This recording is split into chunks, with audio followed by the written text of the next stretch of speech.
Hey, good morning, good afternoon, good evening, whenever you happenstance into this truth bomb riff. My name is Patrick Lovell.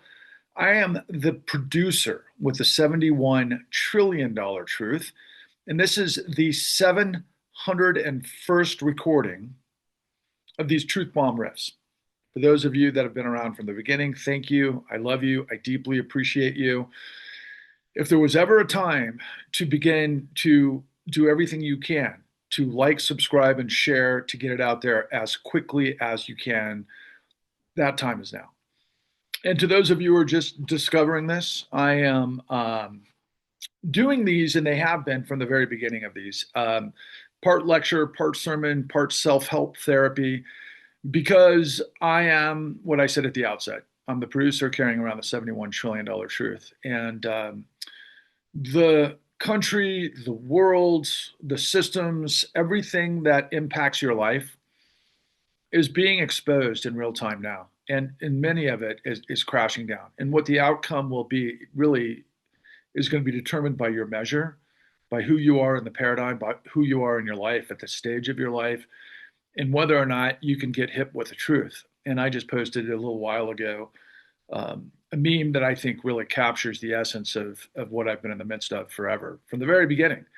There's this wonderful picture of Jon Snow at the Battle of the Bastards, which of course is Game of Thrones, where there's this like total mosh pit slash rock. It just reminds me of rugby, quite frankly, in the Battle of the Bastards, where at one point he's being suffocated and he emerges and he has to take this deep breath to survive, to keep moving on his battle, um, based on what his character's purpose was and is, which is very similar to mine, by way of especially what he ultimately delivered at the end when he basically said to all of the powers that be in the face of the existential crisis that when everybody lies, all you get are better and better lies, and words stop meaning anything.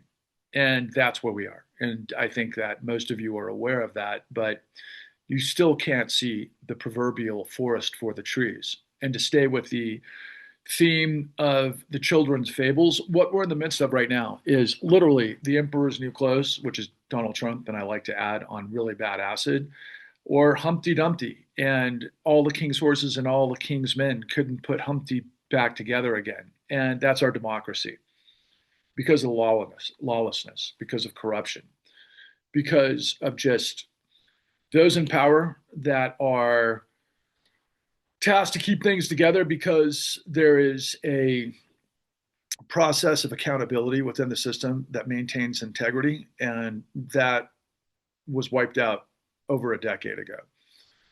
And that's where I come in.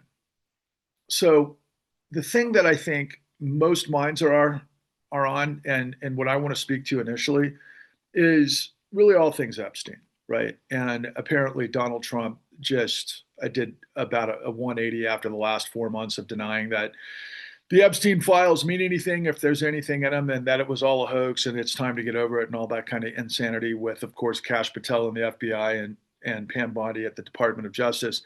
And he just announced last night, I think it was approximately 8 p.m. Maybe he's coming back from Mar-a-Lago. He was coming undone, as he's getting on, and this always drives me the most insane, Air Force One. Well, he's just lying through his teeth in front of everyone. And he's starting to get a little bit of pushback with some real questions. And the whole magnitude and the nature of Epstein kind of goes on two different pathways. The one that has this, I'm going to say, the most sort of coverage in terms of just how the reaction is from the general public writ large, but particularly through those that we might consider MAGA, was just simply the nature of this central question, which is how is it possible that a group of elite men could operate with impunity while raping the vulnerable? That's the most important and central question of all. And that's what I reveal as well, but only magnitudes larger. But let me revert back to why that's important in terms of the context of why Trump is now suggesting to Congress, because of course, Johnson finally, after the shutdown, had to swear in the new representative from Arizona who was, I think, the 218th member to be able to sign on. That is the numbers necessary to get a congressional approval to make the what the DOJ has and what the government actually has public. And this is off the heels of what I believe it was Rokakis, not Rokakis. Who am I thinking of from Maryland? Well, I know Rakana's in the mix. I know Thomas Massey's in the mix, but boy, what Raskin, Jamie Raskin, among others, right? And of course, Marjorie Taylor Greene, who of course is doing the dance right now, although Donald Trump has told everybody she's crazy and he's basically at war with her, which is really incredibly funny to me. And by the way, I used to refer to her all over the place as Mr. Ed, so that's kind of my come from. But I also said she's more dangerous physically than pretty much all of the top guys and goons in the that are working for Trump, as these billionaire sort of implanted seeds of destruction. And interestingly, I'm wearing my Guns N' Roses T-shirt. Appetite for Destruction. We all remember that from back in the day, right? If you can see my cool shirt, yeah, that's right, man. I mean, that's what we're in the midst of. Except this is coming from the pedophilia wing of the billionaire rape and pillage class that has been getting away with this stuff for a long time at a much larger level. But getting back to the central sort of perspective of what you need to understand how this whole thing unfolds, right? Why is Trump doing that? Well, of course, Trump's got all sorts of dirt on former, leaders of the Democratic Party and, people that we might consider the elites of the elite of the course of the last 4 decades of this neoliberal establishment. And that includes, of course, Larry Summers, who was, president of Harvard, and then, one of the economic gurus that was Secretary of the Treasury, and all that elicits in this grand scheme of things.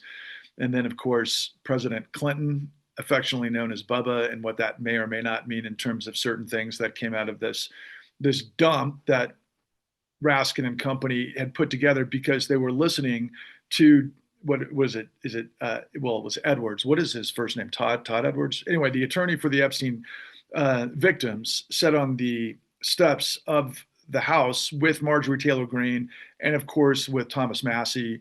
And I'm going to think it was Raskin, or was it Rokana? I don't know why I'm getting those two confused. I think it was Rokana at that point. But where he declared, look, the media is looking in the wrong place. They need to be looking at the FinCEN files. They need to be looking at the suspicious activity reports, which is, of course, where I come in. But even further to that, he said Congress needs to be looking in the emails that the Epstein estate has that they could get, I guess, subpoenas to. And they did. And that's what's led to these recent revelations that I think dropped last Thursday. And we've been scrambling in a very big way that I think is really important to frame and to put into context, but also to iterate on my behalf that I'm like one step away from the centrifugal force of all of this. Maybe actually on the front, I'm in the game, right? Even though Epstein's not my expertise, I'm involved with journalists that have been up to their eyeballs in this Epstein thing for well over a decade, as well as the New York Times, which is really intriguing because of different relationships. But it all is part of the same puzzle that we all have to kind of disassemble and unpack to get to the information that I'm revealing to you that is the story of everything. That tens of millions of you have got to stop buying lies, stop lying, and get hip to the truth. Because everything that I'm providing to you and what's behind me, the Clean New Deal, is the life raft if you become the nuclear reaction vector to this information that I'm going to provide for you. So further context as what we're all kind of on the edge of our seat listening to, right? So going back to the dump and the 23,000 emails, what's really, really interesting among all of them is all things the writer Michael Wolff. And I've been intrigued by Michael Wolff and really becoming a bigger and bigger fan of Michael Wolff to a degree. And I'm going to add in a caveat that right before I pressed record on this, that the journalist Tara Palmieri had dropped something on Substack that I think is very important for us all to consider. in the context of all things Michael Wolff, but I've become a big fan of Michael Wolff. One, I like his style. I wasn't a big fan of him 10 years ago when he did Fire and Fury. I just kind of found him to be one of these all access guys who's like in the curtains, checking things out and being a little bit salacious and sensational. And I wasn't really finding a whole lot of, shall we say, merit or substance. Let's just put it that way, substance. That was 10 years ago. But through this whole Epstein scenario, I started to become a big fan of Michael Wolff because Michael Wolff's journey is very similar to my own from this perspective. He got all of the information on Epstein. He's been trying to get publishers to publish all of the information on Epstein, and the mainstream media circle the wagons, which includes mainstream publishers. And the craziest thing is that Michael Wolff is basically, the embodiment of the New York, or I should say the Manhattan scene, both on a social level, but also as a veteran writer. I think, his come from is everything from the Atlantic and Vanity Fair. I want to say there was other, important magazines that we're involved with, which actually reverts back to what Tara Palmieri is saying, but I want to address that in a moment.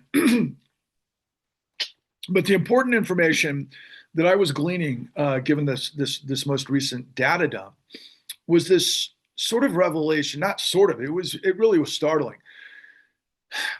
And I got to back up a step too, because the reason why I was very intrigued with Michael Wolff recently is, of course, going on the offensive to sue the First Lady, right?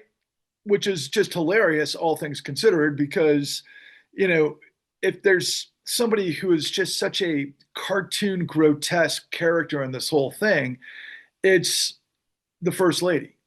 I mean, she is not a lady. We all know she was a former model, maybe a porn model, somebody that Jeffrey Epstein introduced to Donald Trump, who presumably had sex with Donald Trump on the Lolita Express. And she was part of this Eastern European model sort of convergence in this whole thing, Epstein and Donald Trump at that time, of which, of course, Michael Wolff was reporting on. And Michael Wolff had been on the Lolita Express. He had a very close relationship with Epstein at very questionable times, all things considered. And the revelations that he was acting as a consultant to Epstein as it related to Trump. And this all undergirds this sort of intersection of this moment where apparently Trump and Epstein were trying to buy this mega mansion in West Palm Beach. And then suddenly Trump was able to trump Epstein, and it led to this whole scenario. But two things happened, I think, at that convergence. The first was that Trump had no money, and Epstein knew it. And then also that Trump knew that Epstein was in his way trying to get this Palm Beach estate, and basically muscled him out of the way by presumably reporting Epstein to the West Palm Beach police. Okay? And the intriguing aspect of all that, even though it's been in the circumference of media for a very long time, is this notion that what just was revealed on Friday because of this email dump, right, was that Michael Wolff was saying to Epstein things like, look, give him enough rope to hang himself with. You got to come forward and reveal all that you know about Trump, which interestingly lends itself to what came through what I record every Friday with the new Untouchables, which involves the elite premier prosecutors and regulators from the Department of Justice and other regulatory bodies that have been in this fight against global corruption and racketeering and financial fraud for decades. They're the best of the best of the best. They're the people that I discovered while making my work, The Con, which we used to offer for free, but has since been sidelined by the powers that be, that I think are part of this whole situation, to be quite frank with you. But I digress, because I got to get these sorts of things out so that you can understand the chronology of where this goes to, because we're all engaged in this. We're all on the edge of our seats. What are we going to see from the further release? But we can't lose sight of the fact that one of the ultimate, I don't know if we want to call him a whistleblower. He's a journalist doing his job, especially the way he describes it effectively. And again, I'm talking about Michael Wolff. And Michael Wolff says that, look, I use certain tactics to get inside to be able to get the information, and nobody else was willing to get the story. And this is how I was, doing it. Now, interestingly, I teased earlier that Tara Palmari had just did this dump on some information that I think is very relevant to why Wolff was involved with Epstein to begin with. Now, interestingly enough, I was watching a ridiculous interview with none other than the ridiculous Don Lemon, formerly of CNN, who I think many of us know is, and this has nothing to do with what I'm saying, except from a certain, I don't know, just what he seems to bring to what his job is. Okay. So Don Lemon is homosexual. Okay. And there's all sorts of, as I recall, salacious stories about how he solicited sex from young men in Louisiana. I think he's originally from Louisiana. And this was a thing for him. Okay. So that he's got those skeletons in his back pocket. Obviously, he had gotten fired by CNN. Don Lemon became this kind of guy online. He was chasing access for power like they all do, especially those that came from mainstream. And like a year ago, he was palling up and getting paid by none other than Elon Musk. And Elon Musk at one point just absolutely decimated Don Lemon because of his stupidity. But Don Lemon actually was asking some questions that just in a circuitous way revealed pretty much how social media works, and it came straight from Elon Musk at that time. And I know this is how everybody works, and I think this has a lot to do with why many of you have never heard from me unless you're discovering this on a thread because somebody decided to share this. But ultimately, every platform has the ability through the algorithm engineering, and it supposedly changes overnight, and there's like a big massive algorithm that they all tie into. But at the same time, every platform from Facebook to Blue Sky to X and everybody else has their own specific algorithm, and they do have the ability to amplify stories that they want to amplify, or personalities or fake accounts. And that's a big deal right now because there's a lot of AI accounts that are working in conjunction with those that are feeding the algorithms misinformation and disinformation. So everybody who's just getting pieces of stories every single day while they're trying to work or survive or do whatever they got to do in their own life, that they can't get the complete picture.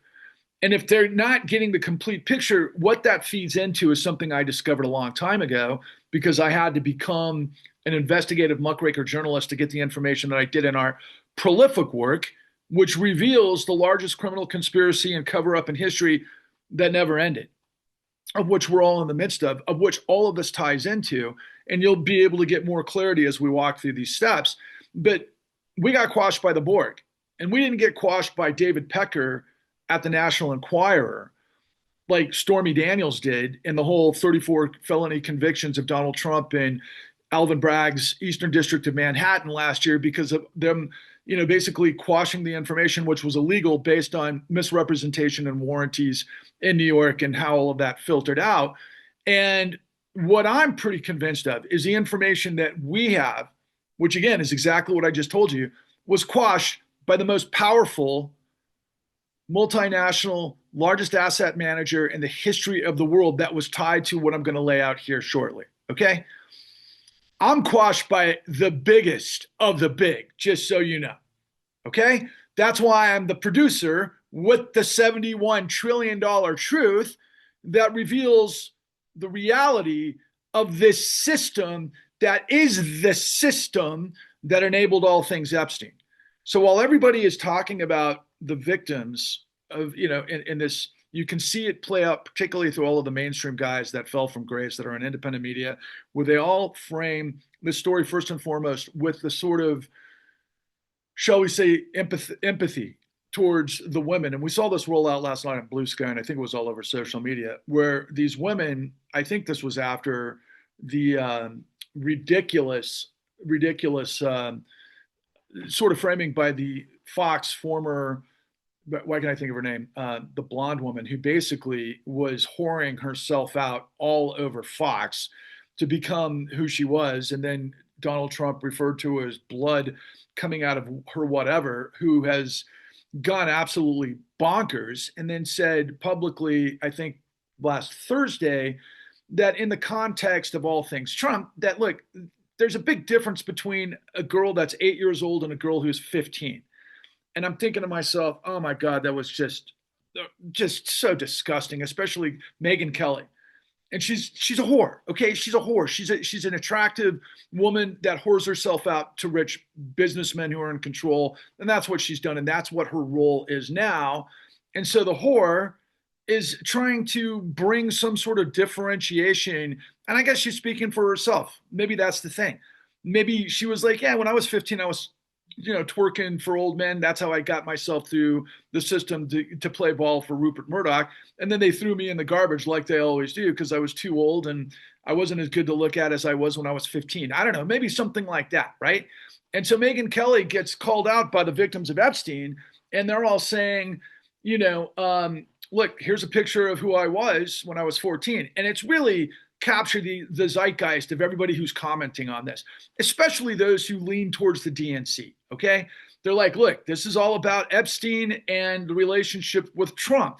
And then, of course, as you're discerning this further, well, that relationship with Michael Wolff, who had access because of all things Manhattan socialite and journalist for decades before he was inserted into the Oval Office to write Fire and Fury, where he had a front row seat for 7 months, literally being like, I saw pictures of him being like he was the curtains. And at that time, I was like, my God, this is just ridiculous. But at the same time, now, like I said, I've grown to really appreciate him and respect him on a lot of levels because, again, like me, I've been trying to get the reality of what I'm trying to expose to millions of you, that the entire system collapsed so that we couldn't get through to tell you this story. Like I'm telling you, the algorithms can de-amplify or amplify, and there's so many tricks of the trade of how this whole thing goes down. And so over the weekend, Michael Wolff is, responding to a lot of people's, shall we say, startlement, maybe pearl clutching of he did what? He was advising a, known pedophile, because at this time in the chronology, when Michael Wolff was giving advice to Epstein had just come out of prison. So he was already indicted, convicted, and spent jail time, I think 13 months, where Acosta and the whole thing in Miami, care of, I'm thinking of the all of the work that came from that great journalist in Miami who laid all this stuff out. And she was ignored by the mainstream media for a long time. And we're talking about stuff that was really between 2004 and 2008. And not to mention all the stuff that happened in 2019, right? But now it's 2025, and it's like it's yesterday's news because everything is being revealed now. Who was in on it? And the question is, well, how is it possible that these grotesque, rich men can feed, prey, predate, as we say, on young virgins, basically, right? Or young women, even though we know they were coming from the wrong side of the tracks because they were poor men, they were drug addicts. I don't mean to say wrong side of the tracks. Let's just say they were vulnerable. They didn't have resources. They were looking for something that would help them up, and Epstein took advantage of that, not just in West Palm Beach, Florida, where, yeah, there's uber rich, but then there's the poor people right across the street, the tracks. But he was also doing this throughout Europe. Of course, in Eastern Europe, which of course comes back to Melania Trump, right? Which intersects again why, this whole situation with Wolff suing, going on the offensive because of the whole threat of libel. There was a threat from Melania Trump about, I think, $1 billion defamation suit against Michael Wolff, and he turned the tables to get in front of it to subpoena both Trump and Melania and everybody else in the story because he had access to pictures. And we know that Michael Wolff was holding on to important information because he did the work 10 years ago and he couldn't get the stuff published. And this is a gold mine now because the whole world is looking at it. And by the way, on that Don Lemon interview, he went after Tara Palmieri and said, I'm not going to talk about her. I don't want to have anything to do with her. She just blah, blah, blah, blah, blah. And it was interesting because I was like, what did exactly, because I don't know all the details of all of these different circumstances. I can tell you that Michael Wolff had said, I think several months ago, and I found this to be interesting too, and he kind of poo-pooed the whole thing on the Epstein victims from the standpoint that they had all gotten settlements. And that's ultimately why they can't talk, right? Because they've got the non-disclosure acts and they can't speak about who they know they slept with, sort of thing, whether it's Bubba, and I'm not sure if that's Clinton, and those of you who know what I'm referring to is a matter of the drop in the last week. And it's funny, kind of like getting this out of my mouth in my head, so much stuff that's just happened in like a 48-hour period, right? That's dealing with stuff over the course of decades. But so the point about Tara, which was really interesting, that she got underneath Michael Wolff's skin, because I was really buying Michael Wolff's, like, look, man, this is what it takes to get access. This is the story I had. It's clear that Michael Wolff wants to take down Trump, and he wanted to take down Trump then. But the question is, taking down Trump with Epstein, now that's where it gets really murky, particularly because over the course of the last several months, I've become close to some journalists that know a lot about this story. And what I mean about this story is specifically Russia. Now, let me tell you something. Last Friday, I did a recording, again, like I said, with the new Untouchables. And every once in a while I'm basically acting as the moderator and I'm tossing questions to this elite group of attorneys that came out of the Justice Department, and they're the premier legal experts in this country that took down thousands of white collar victims, and they were involved with Cosa Nostra. They were involved with the highest levels of racketeering and money and power and drugs and this, that, and the other. And these guys know more information in their thumbs or their fingertips than I knew after 13 years of working on this Odyssey, that I had the great fortune to have millions of dollars as resources to be able to go ask questions and to be able to follow the bouncing ball and pull the thread and become an investigative journalist, which I've become as I'm a muckraker, a real muckraker, and I know what it takes. So I was sort of thinking in my mind, wow, this story feels so similar with Michael Wolff. And then he's responding to Don Lemon and he's saying, this woman, Tara Palmari, is kind of like, I don't know, maybe she's well, at least in his eyes, not somebody worthy of his stature, first and foremost, and that she can't poke holes or ask questions of him. And we know that she's been aside Virginia Giuffre back in the day when she was trying to get the information out there. And now she's got her own podcast and she interacts with some of the folks that I interacted with as well. So while I was, because I've been listening to some of her testimony, let's just call it that, her reflections on things that are going on, particularly because Virginia Giuffre's book dropped. And then I'm listening closely to what Michael Wolff is saying. And Michael Wolff said, that everybody got paid off. And so he's kind of questioning not so much their credibility, but he's just keeping that in mind, right? He's keeping in mind that everybody got paid off in these settlements, which they did. And that's why they can't talk, because they signed non-disclosure agreements. I'm talking about the victims of the Epstein thing, which is trying to get the Epstein files released from Congress, because the DOJ has the information. And now we got this because their attorney Edwards, said, look in the estate, right? Which is where these emails came from, which are revealing the stuff about Michael Wolff, right? And what I just read, I was questioning why Michael Wolff was saying these things about Tara Palmer. I mean, he just had like an overt reaction to it.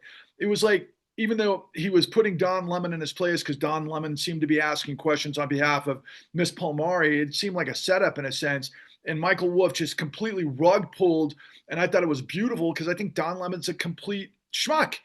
I think he's just so symbolic of mainstream media, and he's pathetic, and he's been there for so long doing nothing but mucking up the system and hiding information. In fact, that was the kind of stuff that was revealed in this dialogue. There was like, oh yeah, you know what you do. You cozy up to people you want to get stories from, you hide others, you do this, that, and the other, you play your cards. It's like a big game. And if you're on the inside, and we can speak our own language. But Michael Wolff was having none of that. He was like, you're disingenuous. That's what he said he just said you're disingenuous. And I thought that was, wow, that was great. But then in the same voice, again, he goes after Palmari. And so right before I hit record, Palmari reveals that, and I don't know if this is, I didn't see the citations on this, but I wouldn't put it past this time period. Because, by the way, I'm 57 years old and I've been around the block, and I was in the midst of all of this stuff. And I'll explain what that means momentarily in terms of on the periphery, okay? Because of what I do as a producer.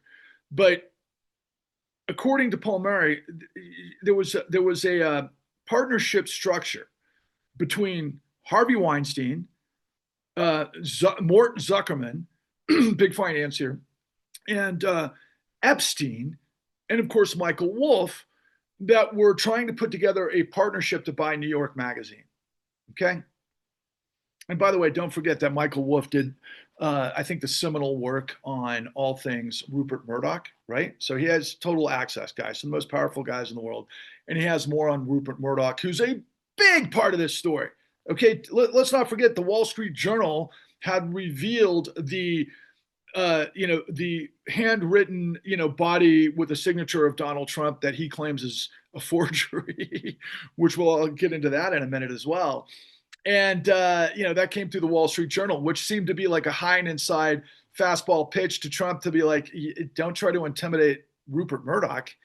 And that's what it felt like to me. And I think Rupert Murdoch's like 96 years old now. So, he's got nothing to lose, right? Not to mention he's the power player. And I bet he's got more secrets than any of us can think of. But so does Michael Wolff, more than he's let on, which is the whole reason. And Michael Wolff is just saying, he's emulating that he's got all the cards now. And then here comes Paul Murray with this revelation that, oh, wait a second, you were in partnership with all those guys, which then this isn't you having access to the story to try to, cozy up to get information. This is you acting in concert and basically a racketeering scheme, to pull this off. And you're misusing information and you're acting, quite frankly, as a propagandist. I mean, that's what she's intuiting, okay? Even though, again, I don't know how good Miss Palmieri is at the big picture, because I guarantee you this guy, Michael Wolff, has been around the block more than any of us can comprehend. And again, he's a clever guy. I think he's 72 years old. And, I think he's as sharp as they get, to be quite frank with you. So I can't wait to see what he's got up his sleeve. But at the same time, all of this stuff is coming down the pike when Donald Trump just said, okay, release the Epstein files. Why? Because what we've seen all over the New York Times and everywhere else, and what everybody's talking about in the last 24-hour cycle, is that, of course, all of the guys that we know have been around the block for a long time. Like I said, the senior Democratic leadership, from former President Clinton to Larry Summers, who's, Mr. Economist from Harvard, and he was in the Treasury, and somebody who was part of the Committee to Save the World back in the 90s, if you know what I'm referring to. Then it was on the cover of Time magazine, involving Alan Greenspan, and of course, Robert Rubin. And these are all guys that I'm very knowledgeable of in a much bigger rape scheme than Epstein. But it's all actually connected, to be honest with you. And I'm going to get to that in a minute. So if, for example, Wolff is, in league with Epstein, could you imagine what other information that he has? Now, again, when I recorded last Friday, the top of the guys that I work with had inferred this question. Remember I told you that their minds move 1,000 miles a second? And every once in a while on our The New Untouchable podcast that we record every Friday, when we have all of these guys together, they'll overtake me asking questions, which is great. This is what I want to happen, because I want to learn, because they can pick up on what the last guy said, and then they can kind of, weave it the way they need to, because they're all former prosecutors and regulators. And these, again, they've taken down billions and billions and billions of dollars of fraud. And one of the main characters who I love dearly, and who's one of my favorite guys in the whole world, and is a guy I kind of consider, I'm going to call him, I don't know where he fits in the grand scheme of things, but all of this stuff, by the way, is Gotham. I like to use a lot of the Gotham terminology, because in this whole situation, Trump is the Joker. Not Joaquin Phoenix and the cool Joker that was rebelling against the system. No, like what's his name from 30 Seconds to Mars, and Suicide Squad, and the traditional, Joker that is a guy that's up to no good, right? And on our good side, we've got like literally, the Batmans and the Supermans and the Iron Mans and, all of these different characters that do their different roles. And that's really what it is. It's ridiculous to go back to the children's fables that I'm, referenced earlier, but it's the same thing. It's just human nature. This is what happens throughout when you get what we've known for centuries. Absolute power corrupts absolutely. And what's the whole nature of the story? The zeitgeist, what everybody, whether it's MAGA to everybody who's not MAGA, it's how is it possible that for decades, an elite group of people, mostly men, I'm sure, but there might have been a bunch of women like Ghislaine Maxwell and whatever funky role she was up to, but that we're in the midst of this sex pot scenario that most people want to focus on, because it's the the salaciousness of this that speaks to them. And I've been really kind of aware of this peculiar thing that seems to me like almost everybody in MAGA has been raped. It just reminds me of all the stuff that took place in the Catholic Church 2 decades ago, where we found out that probably for thousands of years, right, going back to the beginning, that priests raped children in the flock. That's what we know the Catholic Church did. It's insane, the perversion of power. It's absolutely insane. And I could go on a riff about that, but the nature of this revelation that we're all asking questions about is so incredibly important, because what's happening before our eyes, and this is what feels biblical to me, okay? Because I've been in the midst of this for so long, and I've been scratching my head about why can't we see the forest for the trees? Well, because of everything I'm telling you. Because over the weekend, the New York Times, ironically, had been dumping story after story after story suddenly, I think, to get in front of what's coming from Trump by way of Clinton and Larry Summers and, trying to think of the big Democratic fundraiser, billionaire, hedge fund guy, whatever his role is. His name will cut Friedman, I think. And then, of course, you've got Bill Gates in the back, and then you've got Sergey Brin. I mean, the most powerful elite people in the world are caught up in the story, as we all know, right? And they all have these strange proclivities. And it's like, okay, is it strange, or is just that the nature of people who get to the top? That they're willing to lie, steal, and cheat, that they're willing to work with other bad actors, that they get complicity to build these sorts of, what do we refer to it as? I mean, it's the dark triad is what it is. It's just powerful people with secrets that have leverage over each other.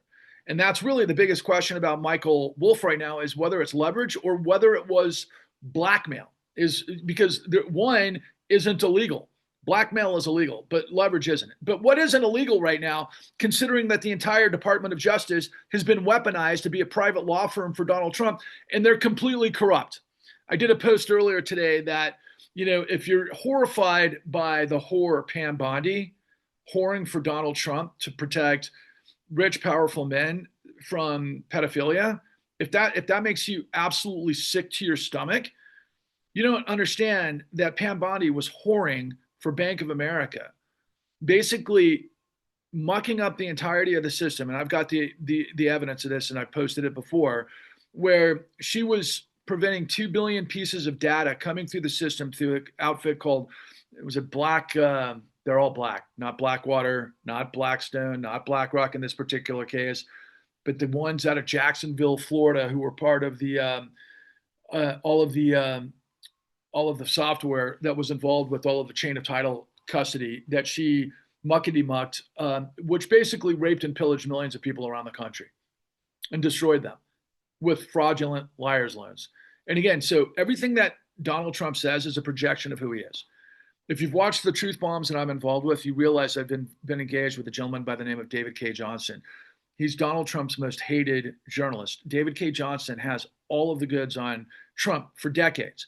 And Donald Trump, going back to the 80s, well, 70s, he was involved with the mob in New York. In the 80s, he was involved with the mob and junk bond proliferation and savings and loan scenarios as it pertained to Atlantic City casinos, of which he muckety-mucked that because he's such an idiot.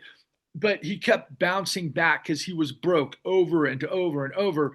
And every single time he was bailed out by the Russians, of which Paul Peltier and June Carbone and others on our call last week were like, yeah, but how did he get the money? And this goes to Tower Financial. This goes to all sorts of stuff that was happening that's never been resolved, okay? Which also, to, Edwards, the attorney for the Epstein victims, said, look to the suspicious activity reports in the FinCEN files. That's part and parcel to this whole thing too. But what was really the big story, as everything was pile driving into all of this information coming out of the pike on Friday, was this question that I thought was really interesting, coming from this attorney that we all know that's all over social media, whose wife worked for Trump. And I don't know why I have a jam on his name right now, but just trust me, we all know who he is. George Conway. And George Conway was just like, at the Department of Justice, these emails would be so easy to investigate that it was basically calling into question which appears to be The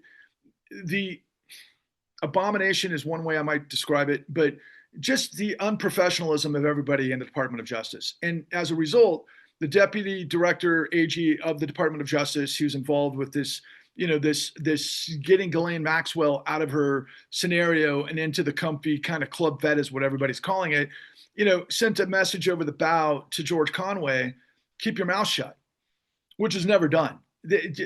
Conway's in public, in the public right now. This is a direct sort of revelation that the Department of Justice is really weaponizing, and this is what Elon Musk and everybody else kept talking about for a long time because they've been doing it themselves.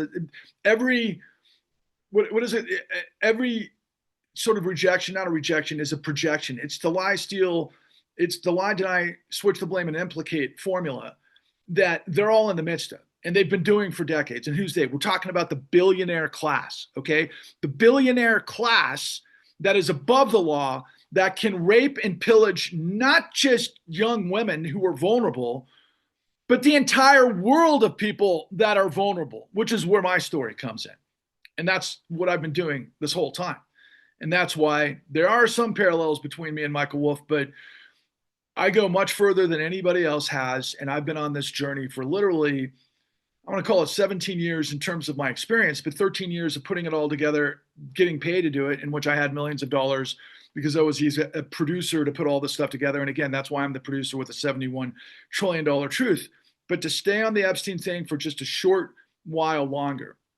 So as all of these things are happening in our sphere, right? Another group of guys that I've come into contact with, one in particular, and I'm going to use his name because I think everybody needs to read his stuff, okay? His name is Zev Shalev. Zev Shalev is pretty prominent on Substack. Zev Shalev was an executive producer in news. I think it was Sunday Morning News, but he's been around for a long time. He's been a journalist for a long time. But he was also an executive producer for news at CBS. And he was matriculating the story because he was chasing the story of Epstein going back to, I want to say it was at least 2018 publicly, where I think he had maybe a story optioned of a documentary, maybe. I might be misspeaking about the details, but it was something along these lines, to where CNN had made an offer to where it was obvious to him that they were going to put it on the sidelines and quash the story. And what was the story? The story is what he calls the greatest heist. And in the story, The Greatest Heist, which reads like a Tom Clancy novel, or if those of you like me are big fans of Robert Ludlum, and if you don't know who Robert Ludlum is the guy who wrote the series called The Bourne Supremacy. And there was a couple of different books with different names, but we all know that from Matt Damon and the television or the movies, right? Which were great. The Bourne Identity, that's what it was. And I read that back in the 80s, as a matter of fact. But it was all about, Carlos the Jackal and the CIA and all of these goings on in the 70s and whatnot. But the relevance to what Zev Shalev has been doing, which I think is some of the most extraordinary work that I've read, at least entertaining. Now, if he's right about all the details, then it's next level, but it intersects in what it is that I reveal. Okay. And I've interacted with Zev on a show.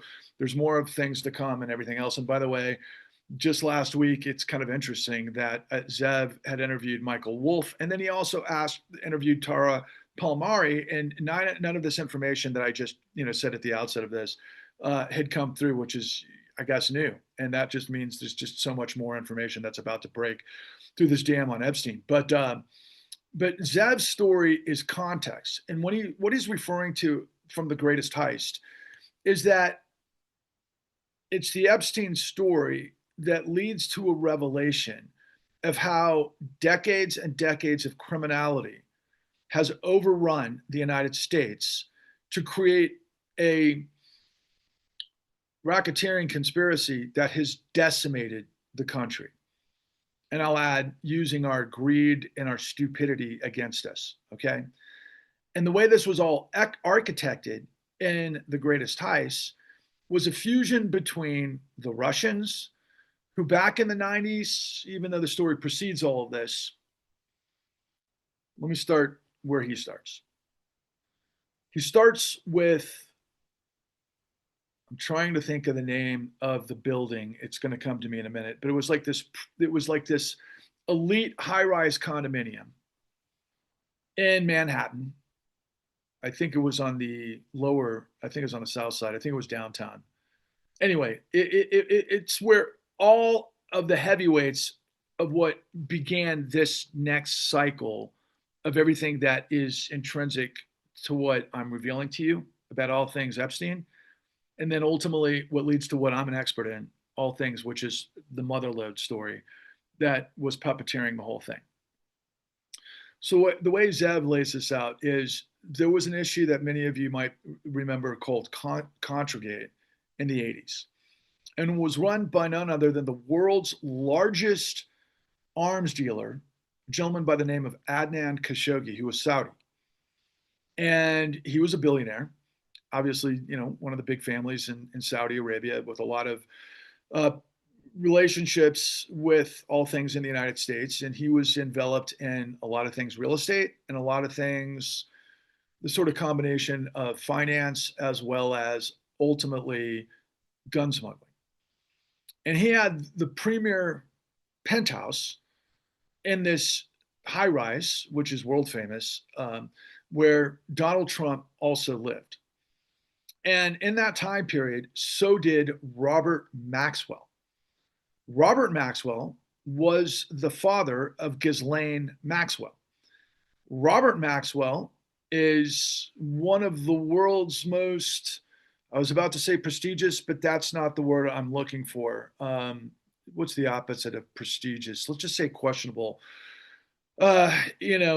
Spooks really in the history of the business. Because the thing about Maxwell was that he is part Mossad, part CIA, part KGB, but mostly a freelance guy, is the way it turns out. And by the way, at this time period, which is really fascinating, that ties together other information that a lot of people need to be aware of, was what the Duplass brothers brought to Netflix in a great documentary film series that aired, I think, 2 years ago called The Octopus Murders.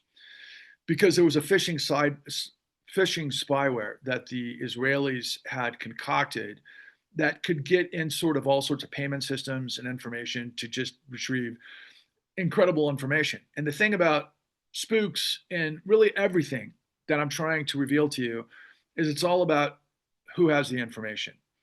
Asymmetry is an actual causality of people who have the power that reveal X amount of information and not others, so you can't see the big picture.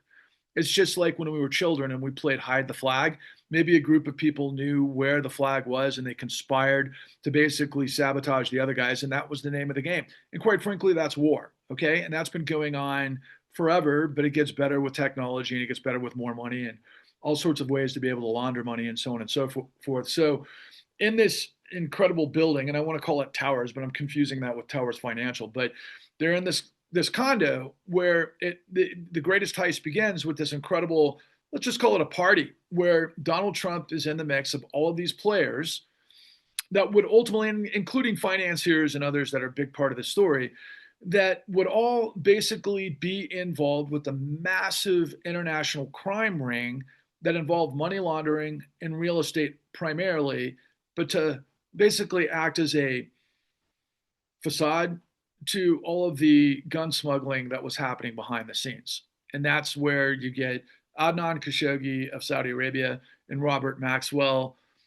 presumably of Israel, but freelance. Because ultimately, Robert Maxwell winds up in the ocean dying of suspicious causes off his yacht in the Mediterranean. And as it turns out, he was stealing money from all of the major clandestine organizations in the world, which I think would be the ultimate gambling man and playing roulette. But again, the idea is that Epstein became what Maxwell was, which would explain why, as these honeypot traps were set up all around the world that would involve the most powerful men in the world, the only way something like that could happen, especially if you're involved with billionaires, and for those of you who have followed the story and you understand some of the biggest question marks about the money, but particularly Les Wexner in Ohio, who signed over power of attorney to Jeffrey Epstein to get this $90 million, what I think Woody Allen called, the vampire house or something to that effect, a lot, and many other things that are very, very, very suspicious. That billionaires don't just cough up their entire world, especially if they're having, a relationship, which a lot of people have speculated that there was some sort of homosexual relationship with Jeffrey Epstein and Les Wexner. Whether there was or wasn't, I find it hard to believe that Wexner would just blindly provide a trust where, Epstein would have complete access to his global fortune to do whatever he wanted with, unless there was something else involved. And whatever that else involved would probably involve very, very, very powerful players, as Zev Shalev lays out in his Greatest Heist story.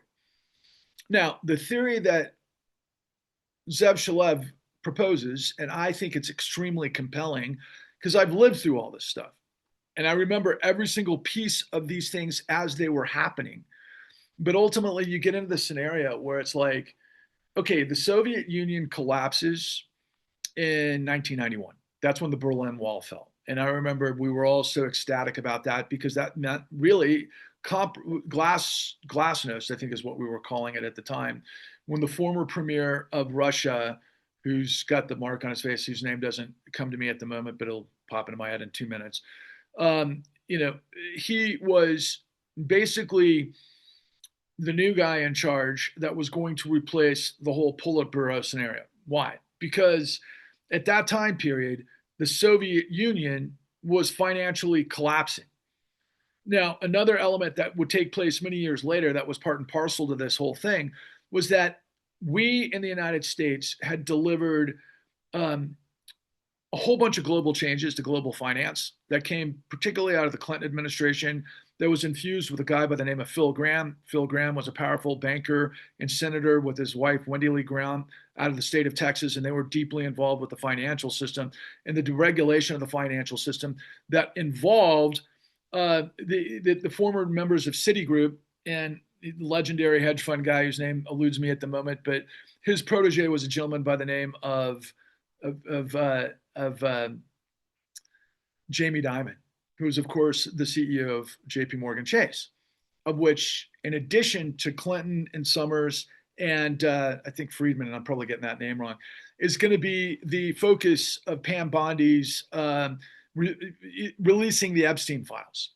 Okay. And the reason why that's important as well is I mentioned Zev Shalev on one side of the fence, but I need to insert, I have a relationship with the deputy investigations editor for the New York Times by the name of David Enrich. And David Enrich recently dropped some incredibly important front page New York exposés with his team that reveal JP Morgan Chase's questionable management of all things Jeffrey Epstein and what it means. And I had a fantastic interview with him just recently, which was incredibly timely because of so much information that came down the pike before, and that's coming out every single day. But the key consideration here as it relates to all of the things that I'm telling you is that Jeffrey Epstein could not do what he did unless, of course, he had the buy-in of the most powerful financial institutions on the planet. Now, when you click the rewind on all things Maxwell, he was dealing with huge volumes of money on behalf of the CIA. And at this time period specifically, it was former President George Bush, father of, 42, George Bush Jr., of course, which was, of course, all things, Iraq and the aftermath of 9/11. But prior to that, George Bush, who was the former director of the CIA, and his grandfather, or his father, oh my God, his grandfather was, whose name eludes me. I want to say Sinclair Bush, but it's not that. And I know somebody can pop that into the comments because I'm just going off on a riff right here, and I don't want to stop and look things up on my computer while I'm talking about it. But his father was a big-time financier out of Connecticut, especially during World War II, who questionably was involved with a whole bunch of industrialists and other power players in the United States. that were financing the Nazis. And that could be actually seen in a fictional way with a wonderful movie that came out a couple of years ago that got put on the shelf that you can now find on Disney Hulu. And I don't know why not everybody knows this, but the film is called Amsterdam, and it stars Christian Bale, John David Washington, and of course Margot Robbie and Robert De Niro, and was directed by not Wes Anderson but David O. Russell. And it was an incredible sort of fictional depiction of what it was that was happening back in the, you know, this time period into World War II, where yes, indeed, a lot of major industrialists and media and others were literally involved directly with the Nazis. And by the way, Rachel Maddow did a wonderful long form docu-series podcast that was the revelation of all of the stuff before the 2024 election, which she was revealing that America First had literally been involved with Nazis going back to the beginning, and that there was a fascist component of this. And for those of you who follow my stuff, you know that I always say that corruption births and fuels fascism, and that's my North Star. And going back to all of the Jews that are involved with these stories really, really bothers me to no end, because it's really impossible to deny that there's a lot of Jews in powerful positions of finance and media that are all over this Epstein story. And that involves all of the things that go from Robert Maxwell all the way into today's Netanyahu and many other things. But I'm just kind of piecing a lot of those things together without, a lot of stuff in between that's important to understand for context.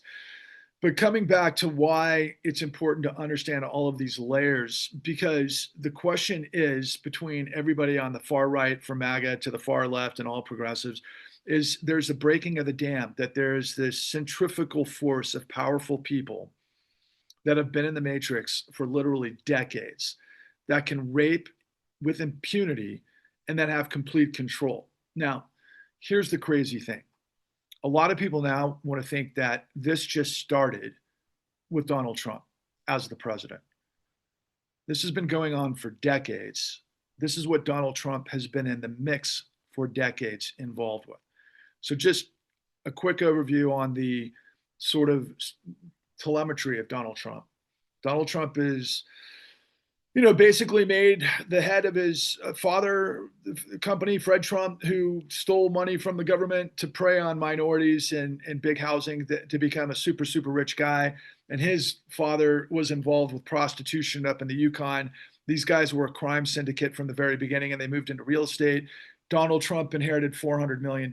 He was deeply involved with all sorts of goings on of 70s media and used that to his advantage, and ultimately was involved with the 5 families of the mob in Manhattan, because it was a crazy time in Manhattan at that time. I mean, it was literally falling to pieces. And then Donald Trump and all of these power people started to reinvigorate Manhattan through real estate. And then that brought in all sorts of global money, of which Donald Trump was laundering.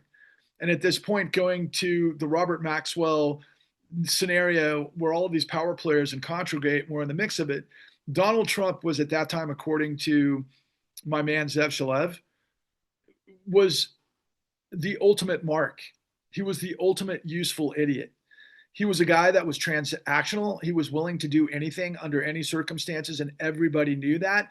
And they built a complete paradigm to set Donald Trump up to basically become their guy.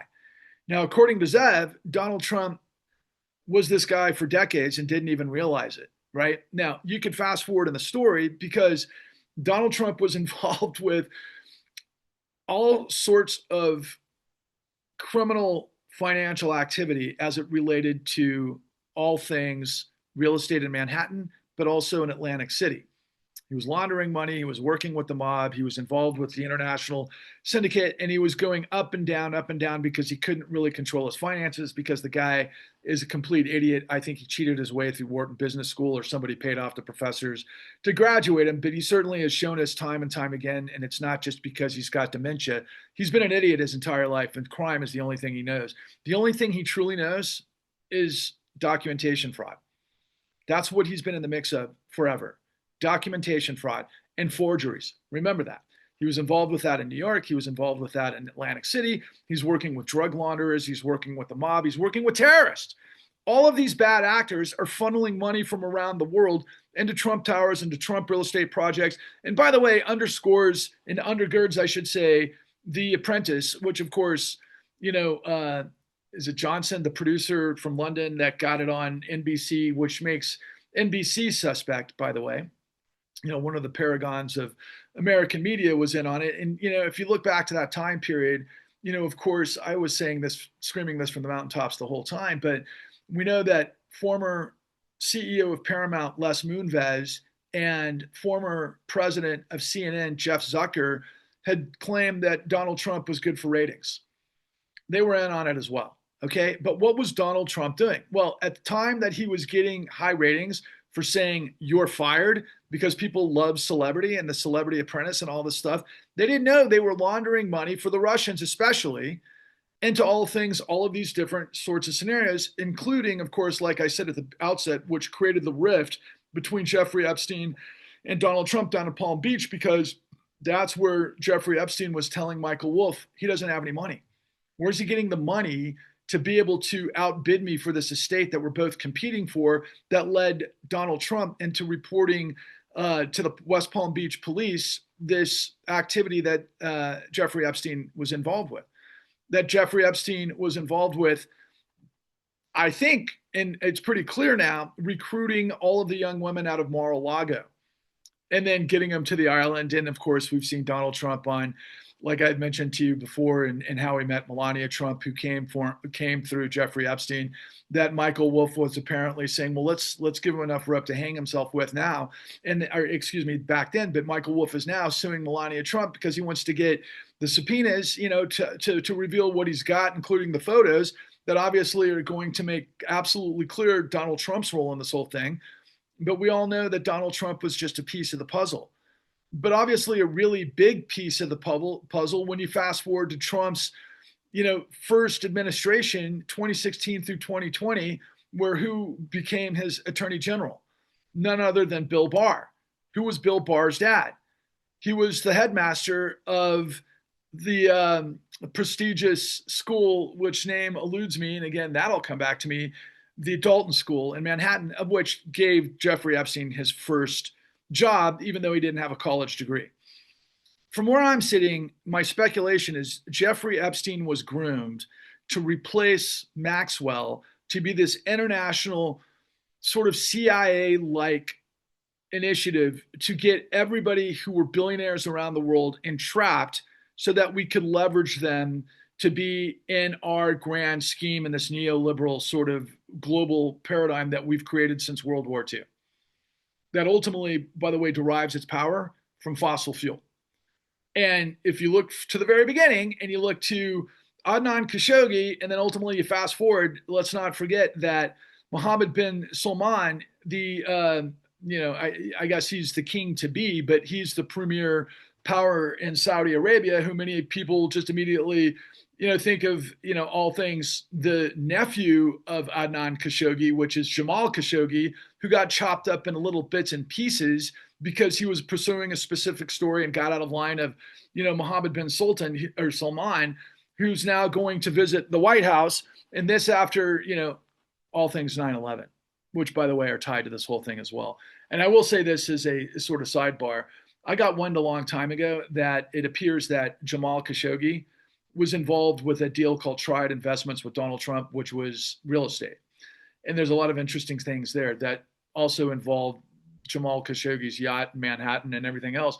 But all of this stuff is, again, like Zev Shalev has created in this incredible series called The Greatest Heist. It is a Tom Clancy novel. It's international intrigue, it's power, it's geopolitics, but it's real, okay?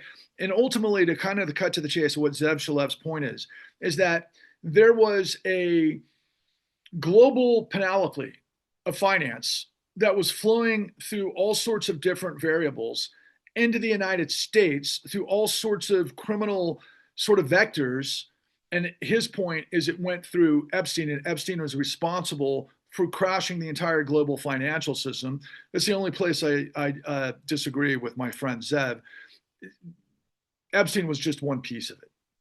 And I'll be able to demonstrate that here in a moment. But a very big piece of it, because of all of the, sorts of entrapment and all of the other things and the information that they have, which, for the salacious out there, may also involve, when we're thinking about, what MI6 revealed, whether it's real or not, but the stuff with Donald Trump that was in Moscow because of the P tapes, who he may or may not be involved with, on top of this whole, scenario with Bubba, which is just brutally disgusting. I have to say, when I saw that, I thought about, if it is connected to former president from Arkansas, Bill Clinton, him saying in the situation, to the fat Donald Trump, pig suey. And you can't make that up. I always think of this from, the germination of like gonzo journalism and all things Monty Python Flying Circus and satire and National Lampoon's Animal House. I think of Don, I call him Don the Con Rico Pedo Pig, because that's exactly what he is. But I also think of this whole thing. It's like, it's even worse than all of us can wrap our heads around. And it's getting worse by the day. But for those that are starting to ask the right questions, right? And the right questions are, how is it possible that all of this criminality could happen in a country that's presumably, we have these incredible institutions like the FBI and the Federal Reserve and, the Department of Justice and regulatory bodies, and really an incredible intrinsic sort of support structure to make sure that stuff like this doesn't happen. That, guys like Donald Trump, for example, should have been taken down a long time ago. But see, that's the whole point. They never were. And why? And that's what the new untouchables were asking last Friday, because they were saying, if he was broke, where did he get the money? How did he get the money? Well, we know he got the money from Russian mobsters that had been since, and this is Zev Shalev's point too, and it's even much more in depth than I had ever concluded or even considered, quite frankly, because of this triad, this network between Robert Maxwell and all things that included Russia. But the thing that I didn't understand, and I have to insert this because I had a big eureka, because I asked this question to none other than Lev Parnas.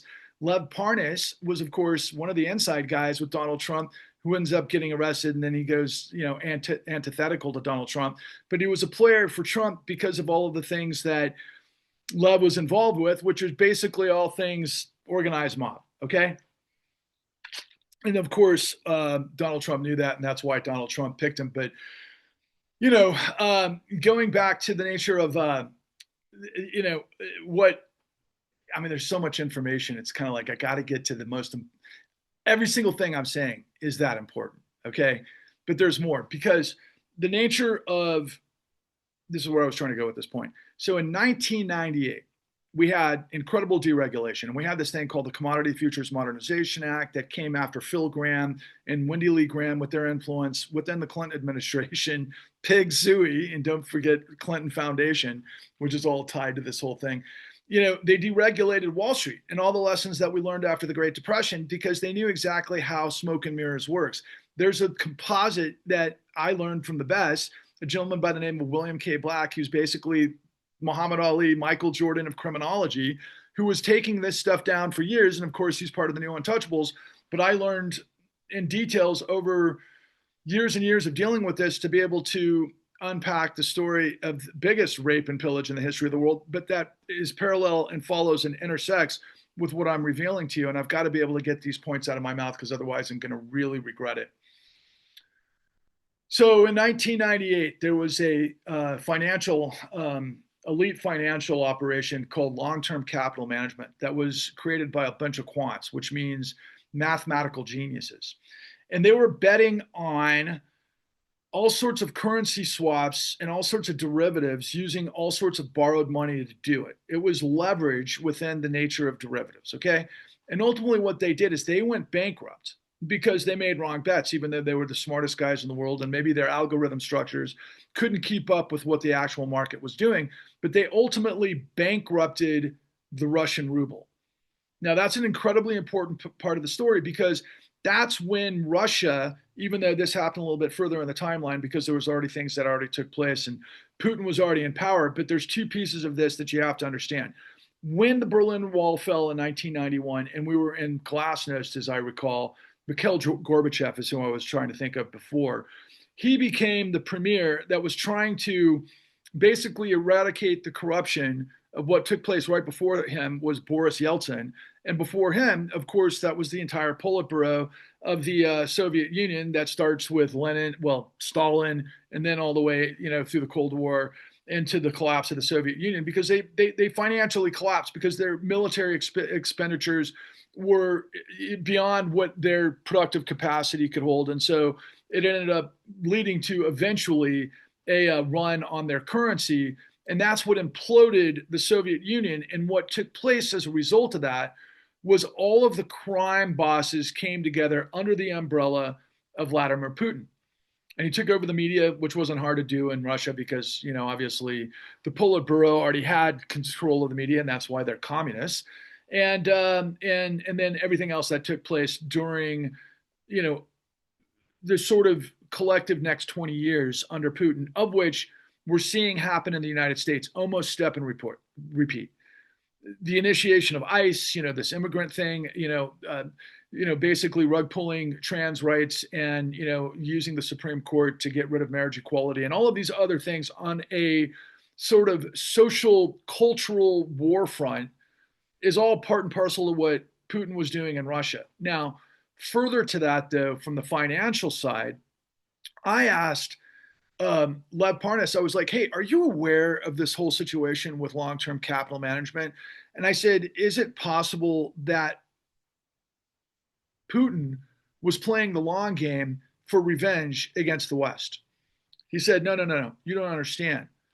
Putin was involved with collapsing long-term capital management and the ruble because of what Zev Shalev has been theorizing through his work, The Greatest Heist. Basically, for those of you who understand who the Soviet Union was versus what Russia is, in either case, they have a mammoth geopolitical footprint.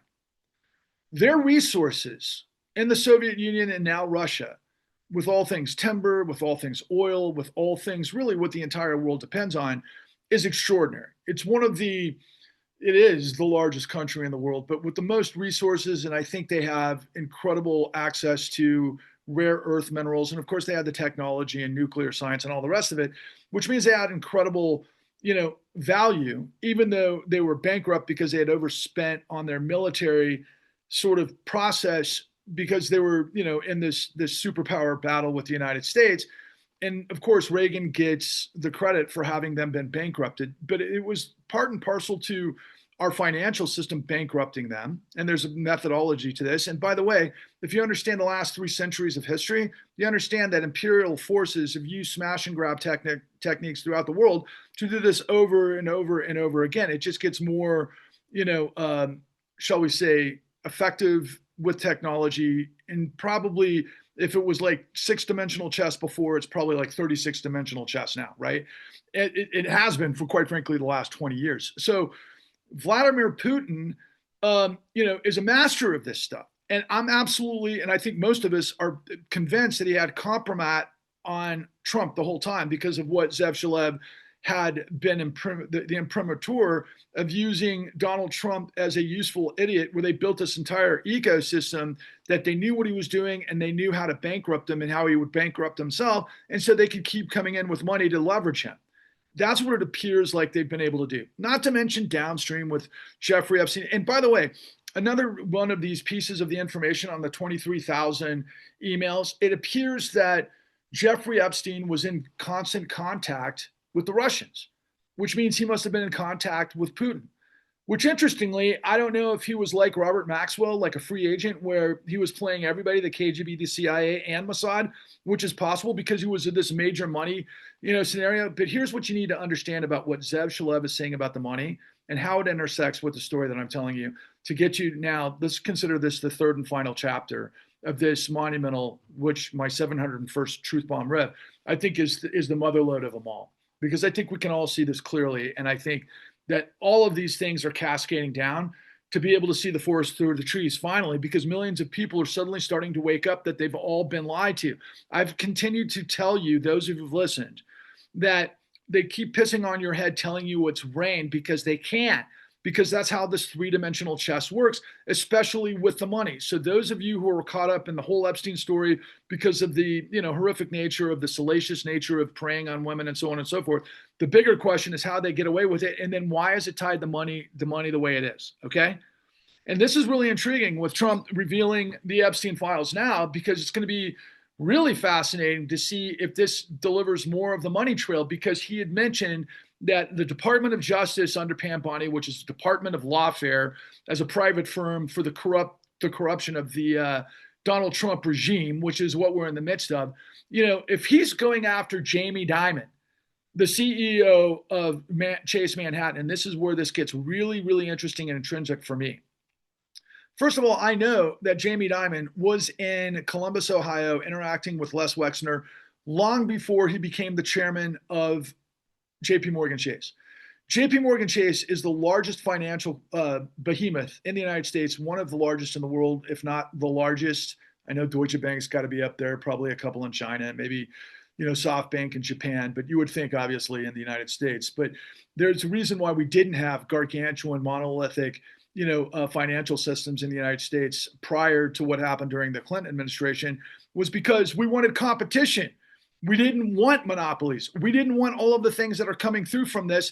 And this is incredibly important because some of you might remember, going back to the Vietnam era, that we had a CIA outfit that was known as Air America.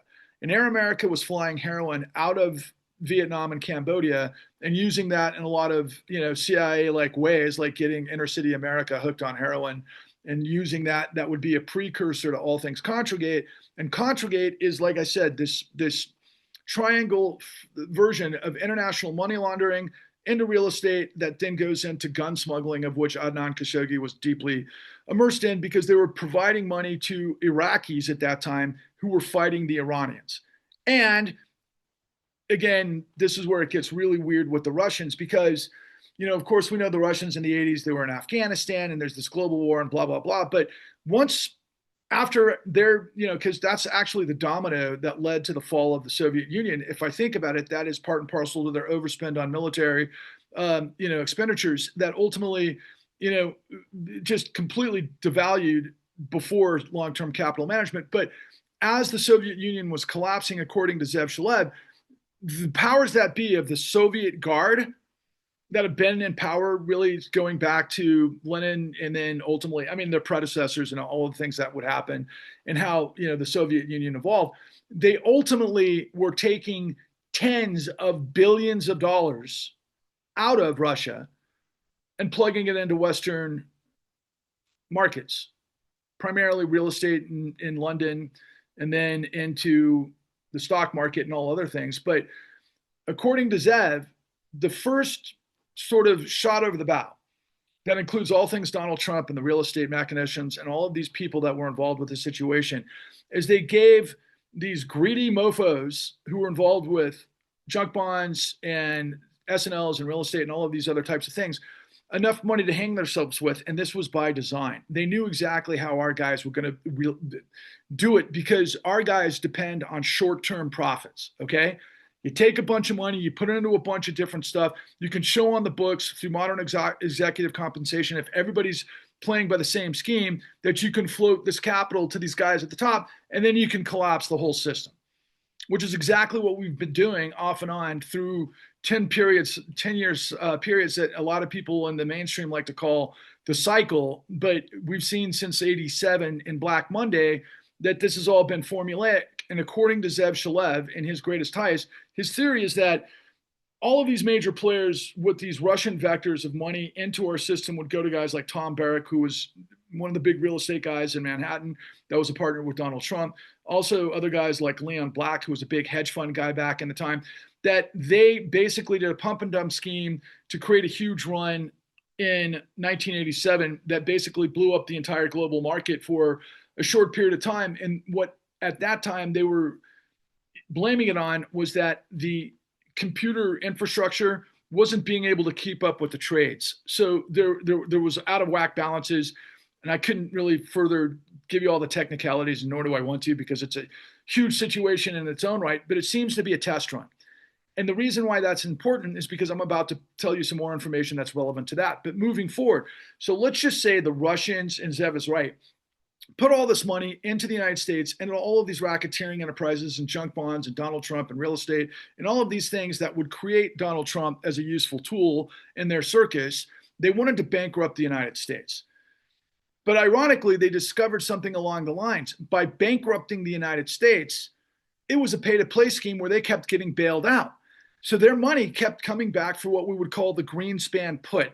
So the Federal Reserve's whole methodology and its purpose to be was supposedly in the aftermath of, all of these runs that were taking place throughout American history up until about 1913 is when it all went down at Jekyll Island. A lot of people want to talk about it. It was that, it finally put to rest that we have to create a central bank in the United States. And in that process, because they could plan ahead and they understood finance, and JP Morgan was involved with a lot of major players on Wall Street, including Kuhn Loeb, which I actually have some proximity to, which is hilarious. And that's another reason why you want to listen to me. But the nature and the magnitude of Federal Reserve Act 13.3 was insulated in, or put into the Federal Reserve Act in terms of the functioning as the lender of last resort for the American economy, first and foremost.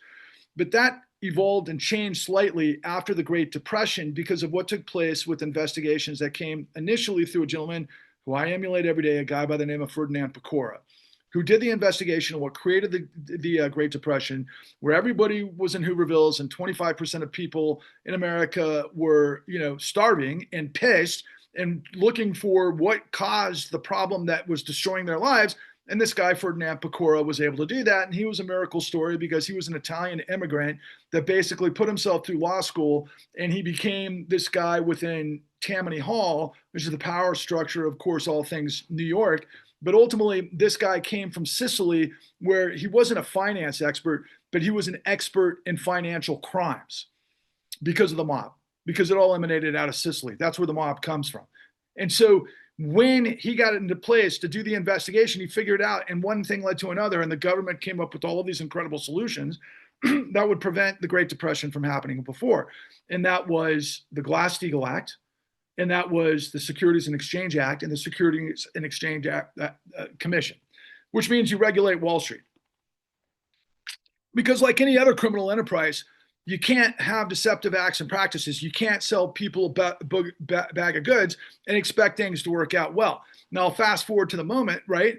I don't know what's happening since probably 2 hours I've been talking. The markets could be up, could be down, depending on what's going on, but we're living through the same exact stuff that I'm an expert in that is happening right now with all things crypto, and then also in Bitcoin and all the rest of the superfluous stuff that has, 60 Minutes did a pretty decent job last night, revealing that, of course, Donald Trump got backdoored $2 billion from CZ, who happened to be laundering money for, of all things, Hamas. So there's that, okay? But that's part of this Liberty Financial, which, of course, apparently, Trump's son is running, and it's all laundering madness into pockets and, because of the emoluments clause. It's just straight up corruption that many people can see. And now 60 Minutes, even though Larry Ellison just bought Paramount, i.e. The parent company of 60 Minutes, were able to get through because it appears to me that producers at 60 Minutes are actually doing their job suddenly. I say that publicly because I wouldn't be surprised if they get fired soon. Okay, just like everybody who was an inspector general at the Department of Justice, just like everybody the New York Times is revealing right now, the Department of Justice is in turmoil because Donald Trump and Pam Bondi have completely gutted it of all the professionals that could tell you the type of stuff that I do, but they do it behind the scenes, and I do it every Friday with the new Untouchables because they've been there for the last 30 to 40 years. Okay, now going back to, where we are in the moment, because I talked about, I forgot to mention the bubble in AI. What everybody is saying right now is that we're in the midst of literally the everything bubble. Now, we've been saying this for a long time, but there's machinations in the plumbing of the Federal Reserve that can happen with overnight lending and other apparatuses that can keep this stuff afloat, even though we're involved with shadow banking and liar's loans of all sorts in this everything bubble that nobody can see where the stuff is blowing up all over the place unless you understand how the whole thing works. It's incredibly complex. I always like to use the analogy that the Federal Reserve and the mechanics of what they can do, particularly in financial crisis situations or war or whatever the case comes from, is like mission control at NASA. You're not a rocket scientist, neither am I. But you've seen the movies, right? Where the rocket goes to outer space and there's 350, engineers that have got their specific places that they're saying to mission control that all things go, right? I mean, that's how this stuff works, okay? There's ginormous systems. But the Federal Reserve at its base level is supposed to operate on behalf of the American people because it was created to be a, shall we say, it's supposed to be managed by Congress, if you want to know the truth. And of course, those of you, who think otherwise might stop in this part of the conversation going, what are you talking about? It's independent.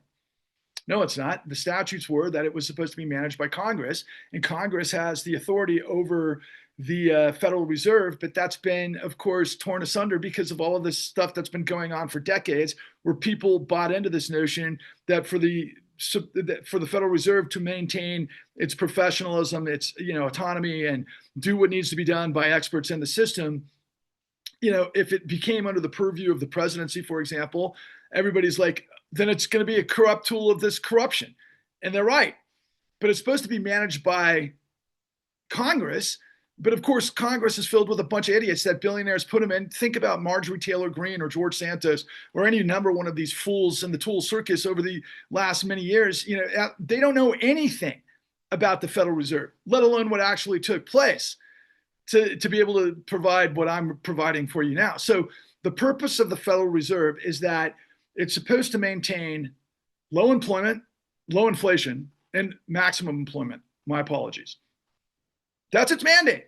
It's supposed to make the United States operate to where it can be this economic superpower with the soundness and safety of the integrity of the system. But it's been corrupt for now at least 13 years. But prior to that, because of these emergency situations that now I'm going to intersect with all things Epstein, Russia, the rest of the world, and what ultimately created the 2008 great financial crisis that nobody ever understood because everybody was in on. That's in power, whether it's the government or the media. They've all been pissing on your head, telling you it's rain because it's hard to keep up with all of the parameters of corruption, especially if you don't understand how things are supposed to work. So that's where I come in. Consider me the black box of the dead American dream. I know exactly who did what, when, and how, and what they got away with, and what it means in context to now. And I know exactly how to turn the tables on this corruption that millions of you should be looking for. And I don't put myself up as the guy that's your savior, man. I'm just the deliverer. I've got access to all of the geniuses that are actually the professionals that can turn the tables, but you're not listening to them, and nor are they telling you the full story. That's why I'm the conduit. That's why I'm Patrick Lovell Presents the Clean New Deal, because as Jeffrey Epstein was involved with the Russians, and as the question should percolate in your mind, how was Donald Trump coming up with the money? Well, he was coming up with the money because of all sorts of manifestations of global laundering that were directed, that enabled him to do things that nobody else in the world could do, which obviously through their whole other panoply of influence, were able to get DAs in different places of influence to sit on this story. Now, many of you might remember that Trump's taxes blew up in 2021, 2022. That should have taken him down, and of course didn't. Why? Because everybody's overwhelmed with too much information, misinformation, lies, denies, and everything else, and they can't focus on anything. And I dare say that most of America is into the shortcuts. Most of America wants to play this game. They want to buy into crypto, which makes them tools in the full circus, and they want to get, rich quick because we've decimated the middle class. We've decimated in this superpower through this offshoring and outsourcing paradigm that serves the billionaire class that's global. Now, you all know that, but I'm just giving you the methodology of how this stuff works. So how do I marry Jeffrey Epstein to all things what has become the reality of our system? So first and foremost, you remember when I introduced at the very beginning of this conversation that I'm the producer with a $71 trillion truth? What does that mean?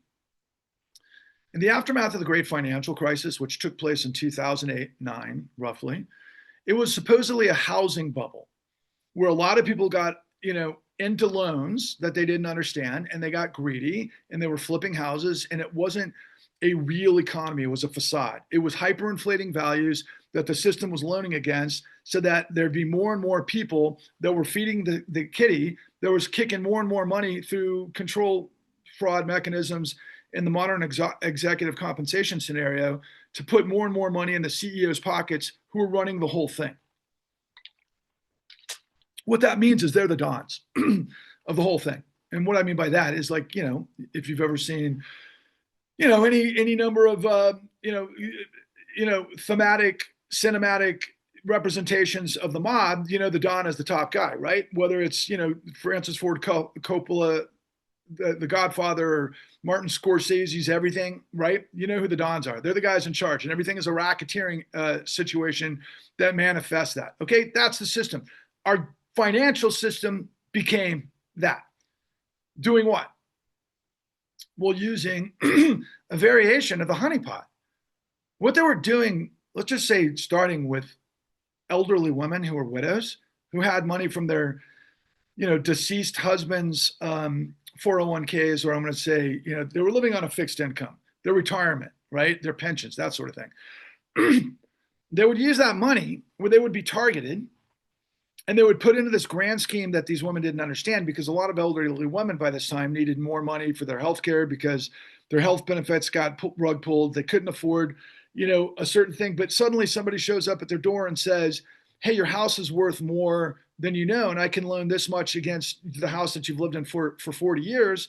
And you can use that money to make yourself, whole, I guess, is one way of looking at it. You got to fix the hole in your sidewalk so you didn't get a $5,000 fine, or, maybe your roof was leaking. You got to get that fixed. You want to go buy a new car. Look, your house is worth way more than it's worth. All you have to do is sign on the dotted line and we'll give you this loan. Okay, well, a loan that you're not going to be able to pay back because you don't understand all of the elements that are in the loan. That's first and foremost. But it got so bad that there were all sorts of sales executives that had to meet the number of what the CEOs were, saying they had to keep their jobs. And the way this worked was, you have to get the most ruthless, ambitious, criminal vectors of salespeople that knew nothing. They just knew they had to sell this stuff and get the signature on the line to put all of this stuff in play. What happened was, a lot of them began to forge signatures. They began to forge all of the elements that go into what we call the collateral files to be able to get somebody approved on a loan. Why were they doing this? Well, as it turns out, there was $70 trillion in global capital that were running into the United States looking for a place to park. And that place, the most safe place to park, was the housing market.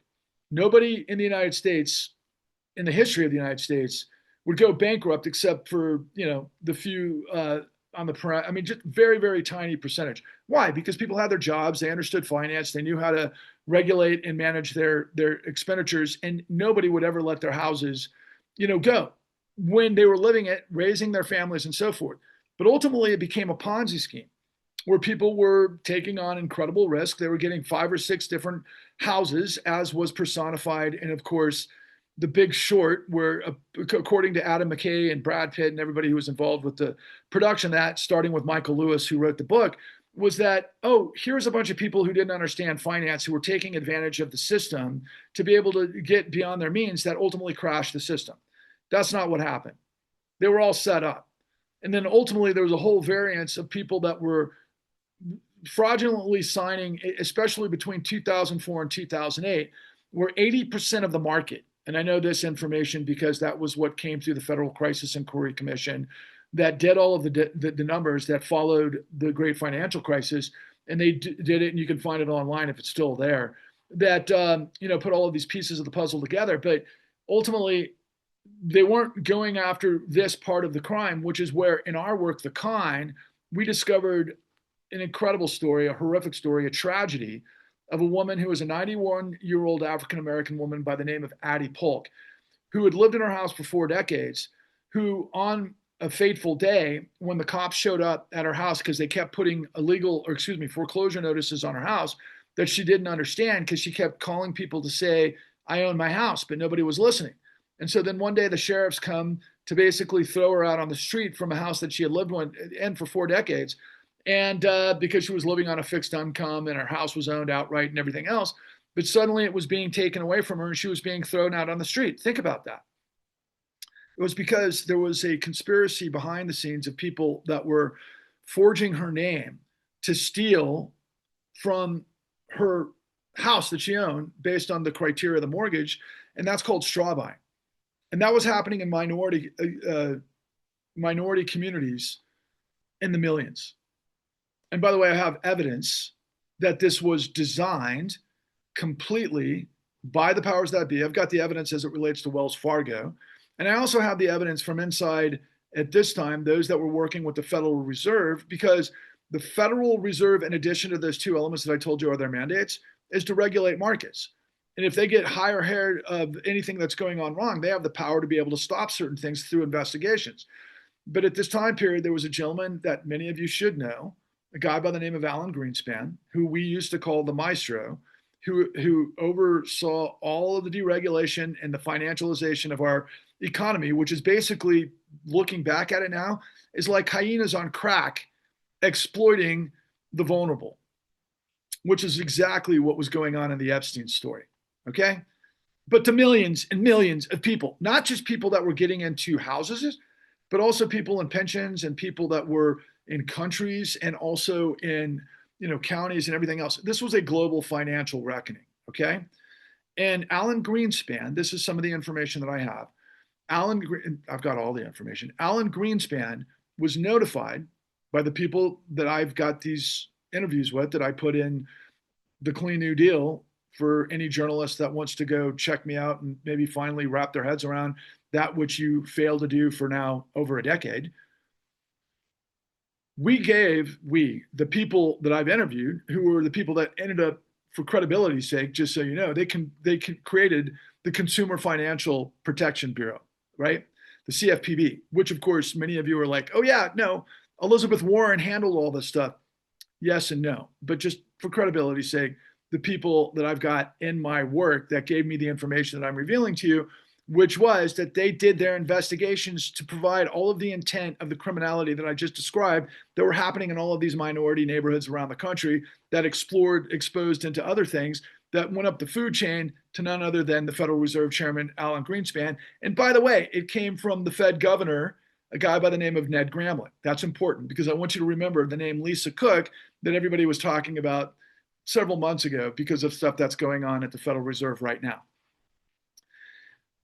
So Alan Greenspan had all of the information that he sat on. Now, meanwhile, the bubble got worse and worse and worse of these predatory loans, this rape and pillage of the middle class of the United States through all of these different mechanisms that were being fueled by global money. 70 trillion was fueling this through what we call warehouse lines. The warehouse lines were the investment banks. Shearson Lehman, the Lehman Brothers, of course, Merrill Lynch, Morgan Stanley, Goldman Sachs. Who am I missing? Those are the big ones. I'm sure I'm missing one or two more. But they were funding through a variety of ways, shadow lending and all of these other things. And it also involves FHFA, for those of you who are paying attention to what's happening right now with Letitia James. And by the way, Letitia James, as good as she is, and she's a hero to many, doesn't understand what I'm telling you because she didn't understand, by the way, that Deutsche Bank was in on the game with Donald Trump, that she actually got the civil fraud violations that created a death penalty for the Trump administration that he just squeezed out of, right? Because of corruption again. He got the death penalty in New York for all that stuff that preceded him being in New York the whole time that ultimately led to The Apprentice and blah, blah, blah. He got the death penalty because of Letitia James. And so that's why he was down in Mar-a-Lago. But then they got control of the appeals court where they got rid of Letitia James' civil settlement because that was going to send him into a seventh bankruptcy. And, everything else turned because of what I'm telling you that led to all things Trump too, which we're in the midst of, right? And the whole house of cards is following. But going back to Alan Greenspan and the magnitude of what was taking shape to create this global Goliath of this mammoth, it's the largest criminal conspiracy and cover up in the history of the world that never ended. Because you got to understand, we had a $4.5 trillion housing market in, let's say, roughly 2006, 7, 8. And by the way, all of this stuff is happening at the exact same time that all of this sort of both investigations and then obfuscation of all things Jeffrey Epstein were taking place. Okay.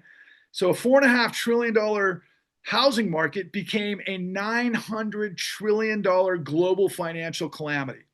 That's how big this was. Every major financial institution in the world was in on it. Every country was in on it. And you remember I told you about Putin and laundering money through the West and everything else? Yeah, I've got even more information about that as it comes out of Europe into our financial banks that created the warehouse lines, of which, by the way, there was a guy by the name of Mark, God damn it, his name is going to escape me. He came out of Bloomberg, by the way, that did all of these investigations, and he wound up dead. And he got subpoenas that led to Bernie Sanders getting this information. And Bernie Sanders talked about a little bit of this, but he never put the whole thing together because Bernie Sanders was a former mayor of Burlington, Vermont, just like Zoran Mondani is the mayor of New York, and they're not financial experts and they don't manage the federal government. That's the difference between, neither do I, I'm an investigator who knows all this stuff, but that's why they don't think of it in terms like this, because they think of tax revenue, they think of all of these different things on how to manage a city. That's not how we manage the federal government, which I'm talking about with the Federal Reserve, by the way. So the Federal Reserve with Alan Greenspan had knowledge of everything that I'm telling you, which was this calamity that led to this $900 trillion global wipeout. And what happened was we let everybody go into the Great Depression. Everybody went down. Everybody got skull fucked, just like, the poor, women that were victims of Jeffrey Epstein, and they didn't even know what happened. None of them knew what happened. 99% of the people that went through this still don't know what happened. And as that was going on, there was emergency bailout scenarios that were happening behind the scenes that nobody understood either, because publicly facing, all of the mainstream media was chasing what we call the Troubled Assets Relief Program. And this was all happening at this transition between George Bush II, 42, and all things that preceded that from 9/11 through the Iraq War and everything I demonstrated earlier, into ultimately, Obama, who comes in on this mandate on a white horse that he was supposed to be, basically FDR and reincarnated, but instead he was a tool for the financial system. Yeah, Obama was deeply embedded with Jamie Dimon, with the Pritzkers, with the Crowns, and all of the big money in Chicago that are also tied to all this stuff. Okay, why? Because they're billionaires and they're kingmakers and all of this stuff. And Obama comes as this, great white hope, so to speak. Sorry, a little ironic, but I really like Barry. He could sing three-pointers. He was smart as they come. Constitutional law expert, who I have also information that he wrote the anti-predatory legislation in Springfield, Illinois, to prevent all of this stuff from happening. And later was like, yeah, on 60 Minutes, he said, but what they did was unethical and not illegal. He was the guy who knew exactly why it was illegal, and he told the world a lie. Because his general I was about to say general counsel, but Pam Bondi, the attorney general of the Department of Justice at that time, was Eric Holder, and Eric Holder met with Jamie Dimon, 27 times behind the scenes to work this out, while the Federal Reserve was working out what then Hank Paulson was telling the world, hey, I've got, a bazooka, don't worry about it. And then Timothy Geithner, former president of the New York Fed, and then later the Obama Secretary of the Treasury, came in and said, we're going to use the American people as foam on the runway for the crashing financial system, of which tens of millions of people got destroyed. And this ties into Pam Bondi, by the way, and this is where she came into focus, because you remember how I was talking about earlier, and I don't remember exactly what I said, but I say this frequently. Before Pam Bondi was whoring for Donald Trump and everything that she's doing to help hide this international global pedophilia racket that her boss was in on. Before she was whoring for Trump, she was whoring for Bank of America, doing the exact same thing, hiding what we call a chain of title in the courts and everything else that, and I'm back to Black, whatever. God, why can't I think? Black Knight. That's who it was. Black Knight. Black Knight was involved with all of the hiding of this material. And I did mention this because she thwarted $2 billion pieces of evidence, of which she was involved with Bank of America, that led to all of this turmoil where tens of millions of people around the country got destroyed through deceptive acts and practices and a con of document fraud, fabrication, everything else, of which, by the way, Donald Trump was a part of for 4 decades. And then ultimately he was late to the game. He had Donald Trump or Trump mortgages. Now, he didn't go down for that. He got, Trump University, I think, was the only scam he got popped with, a $25 million fine. But No, he was in mortgage as well. And by the way, that's why he's always talking about documentation fabrication. And as he's opening up Pam Bondi's Department of Warfare against all of these Democrats, I think included, ironically, I already mentioned Jamie Dimon, but also none other than Barack Obama, which would be ironic. I'm not saying Barack Obama was in on the crime, but Barack Obama was the motherlode of covering up the crime, okay, that led to creating Donald Trump, or the opportunity for Donald Trump. Trump was doing this the whole time, but then it goes back to all things Epstein from this perspective. Remember, I said earlier on that Zev Shalev is saying that Epstein is responsible for the great financial crisis and the greatest heist. No, he's not, but he is in this remarkable way that fills in the pieces of the puzzle that both Zev and I have. And I've got great respect for Zev. I think his stuff is fantastic. I'm involved with Zev, but I've got to fill in this part of the part of the puzzle. So you remember we were talking about Russia funneling money and their involvement with, basically flooding our markets to give us enough rope to hang ourselves with, because we're filled with a bunch of crack fiends on free money that basically do everything to try to create short-term profit based on all of the methodologies that I had created or revealed to you to create these pump and dump schemes that happen over and over and over, and then they backdoor all the money to themselves. There's great money in this, and this is what the kingdoms of imperial Europe were doing throughout the world for 300 years before, by the way, we had the American Revolution, which of course is a big part of this as well, because we're supposed to be all things that we're now becoming again. And that's where I come in, because I'm all about liberty and justice for all. But I know that can't happen unless you have the integrity of the law and characters that we vote for office and people that are out there in the world that are informed citizenry that they can hold their government to account. Why? Because we learned throughout history that when a group of men discover plunder, they create a legal code to authorize it and a moral code to glorify it, because absolute power corrupts absolutely. Okay, these are things that have been going on for now centuries, just in a scenario that is more so with technology. So the money that was coming through all of these variables into Jeffrey Epstein, and let's not forget what I said earlier, right? Jeffrey Epstein came out of the Dalton School. He goes to Bear Stearns. At Bear Stearns, he becomes supposedly one of their go-to guys, and of course, hiding money. And he's hiding money in these offshore accounts and these vehicles that are in places like the Cayman Islands and so on and so forth. Or the Virgin Islands, of course, is where all of this stuff ends up. And ultimately, some of that, or a lot of it, was coming through what was known as liquid capital. Now, liquid capital was this connection, according to Zev, and I haven't seen all of the forensics on this, but this long-standing relationship that I think was preceded by Robert Maxwell and the KGB and all of these other things, flooding money into the Western markets, including Donald Trump. Where did he get the money? Donald Trump. The Russians, Donald Trump. Through Bear Stearns and Ace Greenberg and all of these guys. What's incredible about that is that there was these two major traders, Chiaffi and Tannen, that were involved with what became known as the House of Cards from Bear Stearns, because they were selling these liar's loans all over Wall Street that, as it turns out, Goldman Sachs knew they were trading. And so they bet the Big Short, which is the actual Big Short, not to be confused with everybody talks about Michael Burry, that was played by Christian Bale and Brad Pitt and Plan B and Adam McKay and Michael Lewis's The Big Short. Because if you compare these situations I'm about to delve into, well, it might be a little bit earlier, but the long and the short of it is that the way the Big Short was formulated was that there was an investor by the name of Michael Burry, which is a true story, that did his homework, and he made this epic trade. And he's saying the same thing now, by the way, about AI. He's in the news all over the place, or at least in the finance news. But he ultimately bet short with Steve Eisman, who was a real character as well, who was played by the 40-year-old version, whose name eludes me at the moment. But in that film, again, they predicated the whole thing that it was strip dancers that were basically taking advantage of the system, not predation, not liar's loans, not being set up in this massive Machiavellian scenario, that of which now I'm revealing to you, which ironically came from the central question that everybody's asking now. How is it that a bunch of perverted old men could rape and pillage with impunity? Well, they were doing it with women, literally. I used to use that as a metaphor.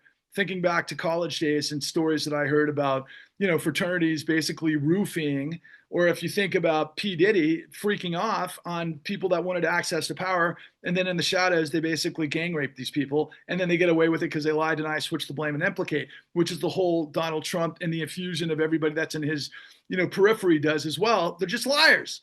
And the only way you can get to understand all of these things and what actually happened is people like me who are investigators who go painstakingly by the numbers and spend years and millions of dollars to get the information that the $90 billion apparatus of our government didn't do, that ended up, basically corrupting the Supreme Court because of backdoors from billionaires that are all involved with this. Why? Because they got paid tens of trillions of dollars illegally to backstop this whole thing. So I ended it with Russia, Bear Stearns, Liquid Capital, Ace Greenberg, all of these guys that were involved with the Big Short and Goldman and everything else that led to the 2008 great financial crisis, where the $4.5 trillion housing industry turned into a $900 trillion global calamity. That was all predicated on the same exact kind of stuff that Epstein's involvement with what he was doing with the honey traps was, but just in a paradigmatic metaphor because of the housing, right? Think about how absolutely grotesque and it is. And I know millions of you are like, my God, I can't believe they preyed on these young virgins. How disgusting is that because of everything that goes with these rich guys that are above the law? We got to take them down. Let me just add again, Addie Polk to the whole story. She was a senior widow that got just as freaking gang raped as anybody else, if not more so. And she had to shoot herself. I didn't finish that part of the story. She shot herself 5 times in the chest when the cops came to kick her out of her house for foreclosure because of all this monstrosity with the fabrication and this bigger situation that I just laid out. But this is what I found creating the con. Through her tragedy, I found a miracle. Because of the work, he's one of the new untouchables that we show every week, a guy by the name of Mark Dan, who was the former Attorney General of the great state of Ohio, who used his incredible team to ferret out what was going on. And they got a RICO conviction of a mid-level player who was involved with an $80 million scam that was the exact same thing that this $900 trillion calamity was baked in. And as we show in the con, that you can't see for free anymore because all the American people buy our lies. And if you want to see it, let me know and I'll let you know where it is and when it's going to come down the pike again. But the information is still there, but I've got all the information. I've got even more information. But what I'm saying, in the periphery of all this stuff with the insanity of what happens with the intersection of Jeffrey Epstein in this liquid capital scenario is that in the aftermath, when Goldman Sachs knowingly pulled the plug on the scams that Bear Stearns was involved with because of also the scams that AIG was involved with, and Goldman had all the information. They, if you want to call it brilliant to some degree, but it's like criminally brilliant because they were all doing the exact same thing, and that's how they knew. In fact, there's another part of that story. But they collapsed everything. Everything goes sideways. We ended up with the, matriarch of Congress, which of course was Nancy Pelosi, alongside the patriarch of the Republican Party, Mitch McConnell, and all of the other elements of our government coming together to supposedly save the global world from the calamity of this liquidity crisis by creating what was known as the Troubled Asset Relief Program. That was $700 billion. That didn't even scratch the surface of what we did. We illegally backdoored in 2009, 33 trillion. There's 1,000 billion in a trillion. Then we kicked in another 16 trillion of what we call quantitative easing, which is a whole smoke and mirrors of being able to lower assets for longer periods of time so more people borrow.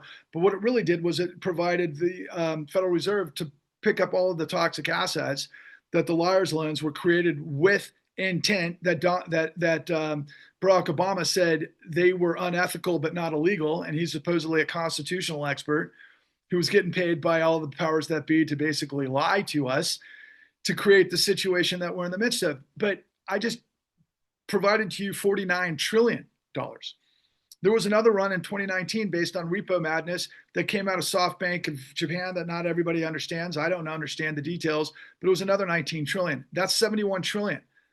That's 71 trillion by 2019. That preceded all things what came during the COVID. And I don't know all the different stuff that happened in terms of the numbers in COVID, but we all know that there was all sorts of fraud that was happening with what do we call oh my God, what was everybody living off of? I mean, it was, I can't even think. I'm so lost in the avalanche of this information. But you all know that businesses were basically stealing from the government through a bunch of fraud. That I think they got that information, by the way, from Donald Trump. And just so you know, all of these numbers continued to happen. So it wasn't just the Obama administration that was responsible for this. This illegal backdoor happened during Trump's first administration through Steve Mnuchin, which would make a lot of sense if you know who Steve Mnuchin is.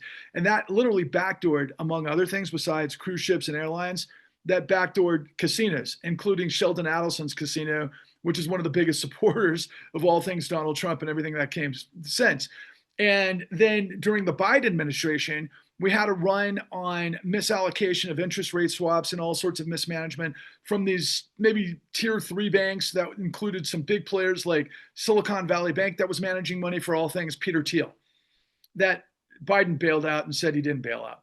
Yeah, we've been living off of the illegal use and the grift of backdooring Federal Reserve Act 13.3 tens of trillions of dollars against the statutes, which makes it illegal. Because in the statutes that they wrote after 1933, they knew exactly what created the Great Depression. And they say in the statutes that you can't use the full faith and credit of the United States to be able to float a criminal apparatus, not to mention a global criminal apparatus. They say that you can't use exigent lending to support speculation in commodities, specifically real estate. That's exactly what all of this is about. And they've done it over and over and over. Why? Because of what the New York Times told you but didn't tell you. The New York Times told you today that media has failed completely to tell what? The Epstein story. That's not the only thing that they failed to tell you. Same with our government. Same with both parties. It's all a freaking facade of lies and deception to cover up what we're all looking for in this Epstein situation, which might be the moment, because it will reveal Larry Summers and, probably Bill Gates and maybe, Sergey Brin and other big names on the Democratic side. Of course, Clinton, which is Bubba, but we know Trump is in there and we know it's all the same shit. But the thing is, it's this that I just laid out a universe of stuff that's monumentally bigger. And so if you stayed with me to the end here, because I got to end this because I got to go on to other things, but I wanted to drop the mother load of all truth bombs, which is my 701st effort to basically provide the sermon or lecture / self-help therapy. Because that's why I'm on the marquee. I've got all of the information. And it's not just in my head, of course, even though it's gotten sidelined, which makes it that much problematic. Look, I just have a couple of questions to ask you this whole time. As you're rolling through this and you start to discover that all of mainstream media, like Michael Wolff said in the beginning, was sitting on the story and they didn't want to tell the story. Why didn't they want to tell the story of Epstein? Because they were told not to. Why? Were they getting paid? Probably. I mean, I can't even imagine how far it goes, but I can tell you that in terms of the major global financial fraud, it's not even close. It's all part of the same story, but it's gargantuanly bigger. Now, here's the situation that we all have to wrap our heads around, right? So let's just say you're somebody that doesn't follow politics. Well, there's a good chance you're not listening this long, but maybe you'll discover it and maybe you'll follow the bouncing ball and maybe you'll be compelled for once. I don't know. But the fact that people have had by the millions their heads in the sand is just a target to be, backsided by this predation system that keeps fucking playing you for the clown you are if you don't have this information and if you don't know what to do about it. So the question is, okay, Patrick, let's just say that everything that you've presented here is spot on. There's a bunch of truths that sound like it, echoes what's inside my head and my gut, but I don't know how to put it all together because I just don't have all the information. And this just seems a little bit far afield, but yet it does make sense based on everything you're telling me, because I can't deny that there have been a group of powerful people above the law doing incredibly disgusting things. And I remind you that the Catholic Church had been doing it for probably a millennium. And they're not the only ones. I bet you every single religion has been involved with the same thing. But so let's just say you get to this point. And by the way, again, I'll remind you, and it's funny, it's the first time I've actually looked at myself through this whole thing because I'm thinking what's in my head. But I've got Guns N' Roses' Appetite for Destruction. That's what this is, man. Welcome to the jungle, baby. You're going to, what does he say? I could go on that, but you're going to die. Yeah. Guys, the redemption of all of this is just simply to understand the information in the black box, to redeem the dream. The way that we can create a national movement that is requisite this insanity that you're not hearing from anybody else. You're not hearing this from Bernie Sanders. You're not hearing this from Zoran Mondani. You're not hearing this from Gavin Newsom. You're not hearing this from J.B. Pritzker. You're not hearing this from Rachel Maddow. You're hearing it in bits and spurts, man. Same with Lawrence O'Donnell. But you know what? They're not going to tell you the whole story because they're hiding their bad guys. I'm telling you, if all of this stuff makes you sick to your stomach, you got to want to cleanse. And the way to purge corruption and the misery of tyranny is with the renaissance of possibility that comes from the Clean New Deal, which you can find at thecleannewdeal.org or Patrick Lovell presents thecleannewdeal.com. Thank you to my friend Roseanne Rabbiola-Mille. But how can we fix the problem? It's too hard. There's too many bad guys in it. We got to wait for the apocalypse and everybody, see who comes out the other side. No, we don't. We've already got all the answers. We already got all the know-how. I'm just a conduit. Again, I'm not your savior. The truth is, but I'm the conduit to the guys in the system. If I can get tens of millions of you on board with Patrick Lovell, sharing with all of the people out there, and you go, my God, you got to listen to this guy. My God, you got to check this guy out.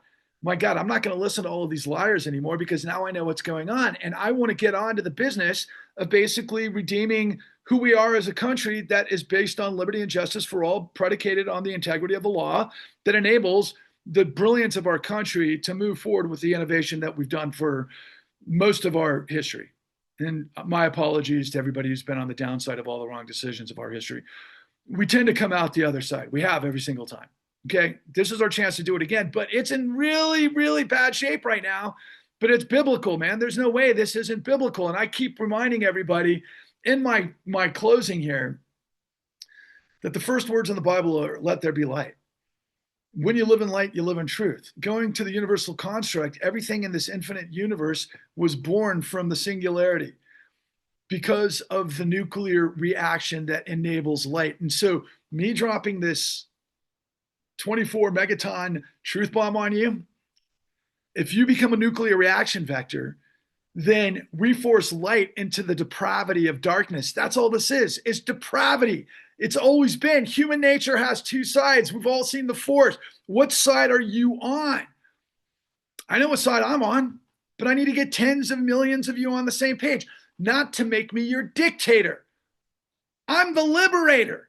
I'm smashing the bondage of chains of misery, of tyranny, because this is like Moses in Exodus from corruption. And by the way, that's the way it's always been in all these biblical stories. It's the same story that repeats itself over and over and over. And like my what do we call them? Oh my God, this is so exhausting. I'm thinking of in the religious vernacular when, guys come along and they see into the future and they're people that people pay attention to.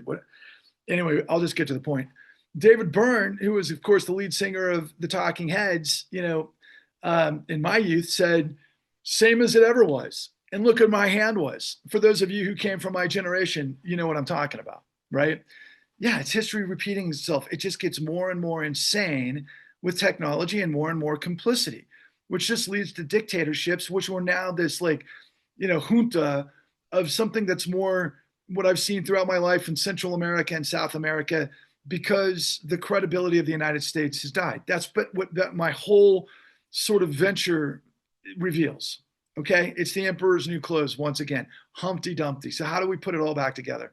Again, you got to understand the four precepts of the Clean New Deal based on the four questions. Remember I said about Moses and how this whole thing works? What are the four questions? Why is this night different from all other nights as Exodus? Well, because what is qualified immunity? What is judicial immunity? What is the executive presidency and presidential immunity? What is the electoral college? The perversion, inversion of democracy. We've got to end it all. How? Follow the money. Well, what do you got to do to break up the money? We got to create a new Glass-Steagall. This is precept number one. You got to align interests. You got to have financial apparatuses that are separate from commercial banking, that we manage our monthly income and everything that goes with it, versus investment banks that take risks, but you can't have them risk the world on other people's money through this insanity of this deception, this depravity, which is what we call control fraud, which feeds the kitty to give these guys billionaires. That's the whole reason we have, disparity of wealth the way we do. All of this stuff is pretty much from the late 80s on, but it's really 90s and 2000s. And then, like I said, the smash and grab technique, right? But the key caveat of having a new Glass-Steagall is you've got to have in this new verbiage that tens of millions of us are behind, and we've got to see it signed, I think, in Capitol Hill. That's my dream, to see it signed in a way that we're all witness to it, which is you can't use the full faith and credit of the United States to guarantee socialism for global racketeering. Look, I say all the time, we're not a democracy. We're a corporate, and we're not a capitalist system either, for all of you who are socialists out there. We're a corporate fascist system undergirded by a criminal syndicate that uses the full faith and credit of the United States to now guarantee the mafiocracy that is fueling fascism. That's reality. That's the way it is. And by the way, I studied political science and journalism. So yeah, I've thought about this stuff for a long time. That's exactly what we are. Pull the curtain up. This is clarity, right? So the other side of making sure that we never provide free money, because that's happening right now. That is happening right now as I'm speaking. The Federal Reserve is providing lending mechanisms to things that you don't know because they're trying to cover splits because of all the stuff AI and all the stuff crypto and everything else. Not to mention all the stuff that Trump and crypto and overwhelm, like being blended with the United States. It's insane. But you got to get on the flip side of this, and what Bernie and AOC and everybody else says, and I know they all agree to, you got to get money out of politics. That's Citizens United. We have to have a constitutional amendment to get rid of Citizens United. And then ultimately, because that's just corruption in the shadows. And again, using the reference from P. Diddy, what happens in the shadows in a freak off? Nothing good if you're on the receiving end of that, my friends. And I'm not somebody to take it in the backside, because just call me El Lobo, which has been my nickname forever. So the next 4 precepts of the Clean New Deal, as I had said from the 4 questions, you get rid of qualified immunity. The cops can't shoot to kill. They can be held accountable. I'm not saying they shouldn't be able to shoot. They should have shot all over the place during the insurrection. But of course, that they got set up. That's part and parcel of this whole insanity of what's going on with Trump and all of the guys on the inside, which, by the way, with all of the other black fiefdoms, Blackwater and Eric Prince are all big parts of what happened on January 6th that, of course, Congress never looked into because they were just trying to pin the tail on the donkey, which is this, racketeering pedo Rico pig that is now, going to destroy us all. And it's happening right before our eyes. Okay. So that brings me to the next version. You can't have, of course, what we all marched on No Kings to resolve because of what the Supreme Court etch-a-sketch, the 14th Amendment, Section 3 in our American history to create the king, the executive president, right? He's immune to the law. He's above the law. That's why all of this stuff is going on, because our Supreme Court was corrupt. So yeah, we got to freaking rug pull that. And judicial immunity is another part of that. We can talk to you about the nuances and the technocracy of the appellate courts and everything else, but I'm primarily talking about you've got to hold the Supreme Court accountable. You have to. So those are the 4 questions. So you got, again, to recap, new Glass-Steagall, end Citizens United, end qualified immunity, end judicial immunity, end the presidential immunity, and then you got to not recalibrate, we just got to say adios to the Electoral College. I won't go into all the details about that, but I will say, for those of you who are still tracking, that Donald Trump used forgeries in all of the states, especially the swing states, to steal the Electoral College. Again, every time Donald Trump projects something onto somebody else, which he's going to do all day, every day, because of all the stuff that's in the Epstein files, he's going to talk about forgeries all the time. That's because he's been doing it his entire career. So there's that, not to mention the overwhelming influence of billionaires in states like Wyoming versus kind of what that works out in terms of, millions of people in California. It's ridiculous. We got to get rid of the Electoral College. Yeah, if you're informed, we should be majority rule. That's a democracy. Sorry for all of you bastards that have been just basically playing your black magic for centuries, motherfuckers. But then finally, if I got through that, did I get, what am I thinking about in terms of, oh yeah, okay. Now I'm on to really the nuts and bolts of the internal combustion of corruption and the pollution therein. Guys, we got to end insider trading in Congress. If you're a member of Congress, you cannot front run stocks and profit from it like Nancy Pelosi has done for decades to go retire with $300 million in her bank account as a result of all of the stuff that she's been in the midst of. Not to mention, I can't imagine what Mitch McConnell has and all the rest of them. Okay. So then I think we should have term limits so that we don't have these guys holding on to power with their, you can't rip it out from your cold dead hands because that's tyranny. We need fresh blood. We need to basically create term limits. And then finally, and this is my favorite number of all, we got to have 13 new Supreme Court justices. Well, in addition to the Roberts Court, I think we're up to 9 now, right? So, what's the math on that? 4 more. So we've got to do that to balance out by any means necessary this corrupt justice court. And we got to reboot. Are we going to be able to do this peacefully? Are you going to have to wait until everybody's rounded up in all of these concentration camps because they're already doing the brown people?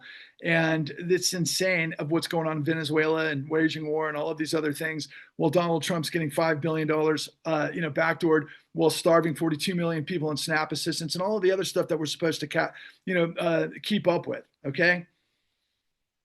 But I've gotten through what I wanted to say. So now I can just spend the rest of my day doing what I got to do. But I had to present to you that I don't know if millions of you are going to be able to stand through. But you have to. If you want to save our democracy, if you want to reboot the dream, if you want to save the world, because the biggest precept that I didn't talk about, and I got to talk about it now, is the precept number 4. I said at the beginning, my name is Patrick Lovell. I'm the producer with the $71 trillion truth.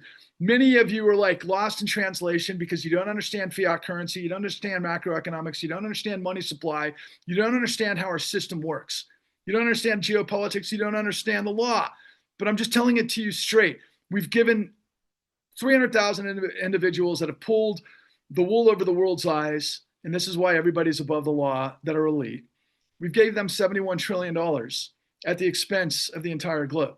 So if your issue is renewable energy, which Donald Trump just waged war on, if your issue is systemic predation in prisons and systemic racism, if your issue is education, if your issue is science, if your issue is all of those things that are good, that many of you stick your head in silos because you can't see the big picture like the billionaires that have completely corrupted our situation. If you can't see the big picture and you can't see the forest for the trees, you don't know how to fix the problem. I just gave you all the answers based on everything that we're in the midst of, and I've got the solutions and the know-how and the people. And I'll finish with the thing I always finish with. So thank you for all tuning in. Please like, subscribe, and share. Please get this to the world. Please show your backing for this. Please come on board. Please continue to push out everything that we push out, because I've got 700 truth bombs that radiate everything I'm talking about, in addition to the con, in addition to the Pecora files that are podcasts. I've got thousands of hours of information. I didn't spend thousands of hours laying this out, but it took me 13 years to get all of this information. So when you, me, and everyone you see who isn't a Nazi, who believes in equity and decency, integrity, dignity, and beauty and sustainability, when we merge for liberty and justice for all, we will discover our destiny to purge the misery of tyranny and unleash the renaissance of possibility. There's no time to wait. We're all at the crossroads. The Red Sea's parting. Exodus from corruption. Help us put this boulder of truth to the top of the mountain. Where it gets its momentum, we push it down like a giant bowling ball that'll wipe out all of the bowling pins of corruption. Just like one of my favorite songs back in the 80s, Take the Skinheads Bowling, right? Wow, that was a lot of information. Peace.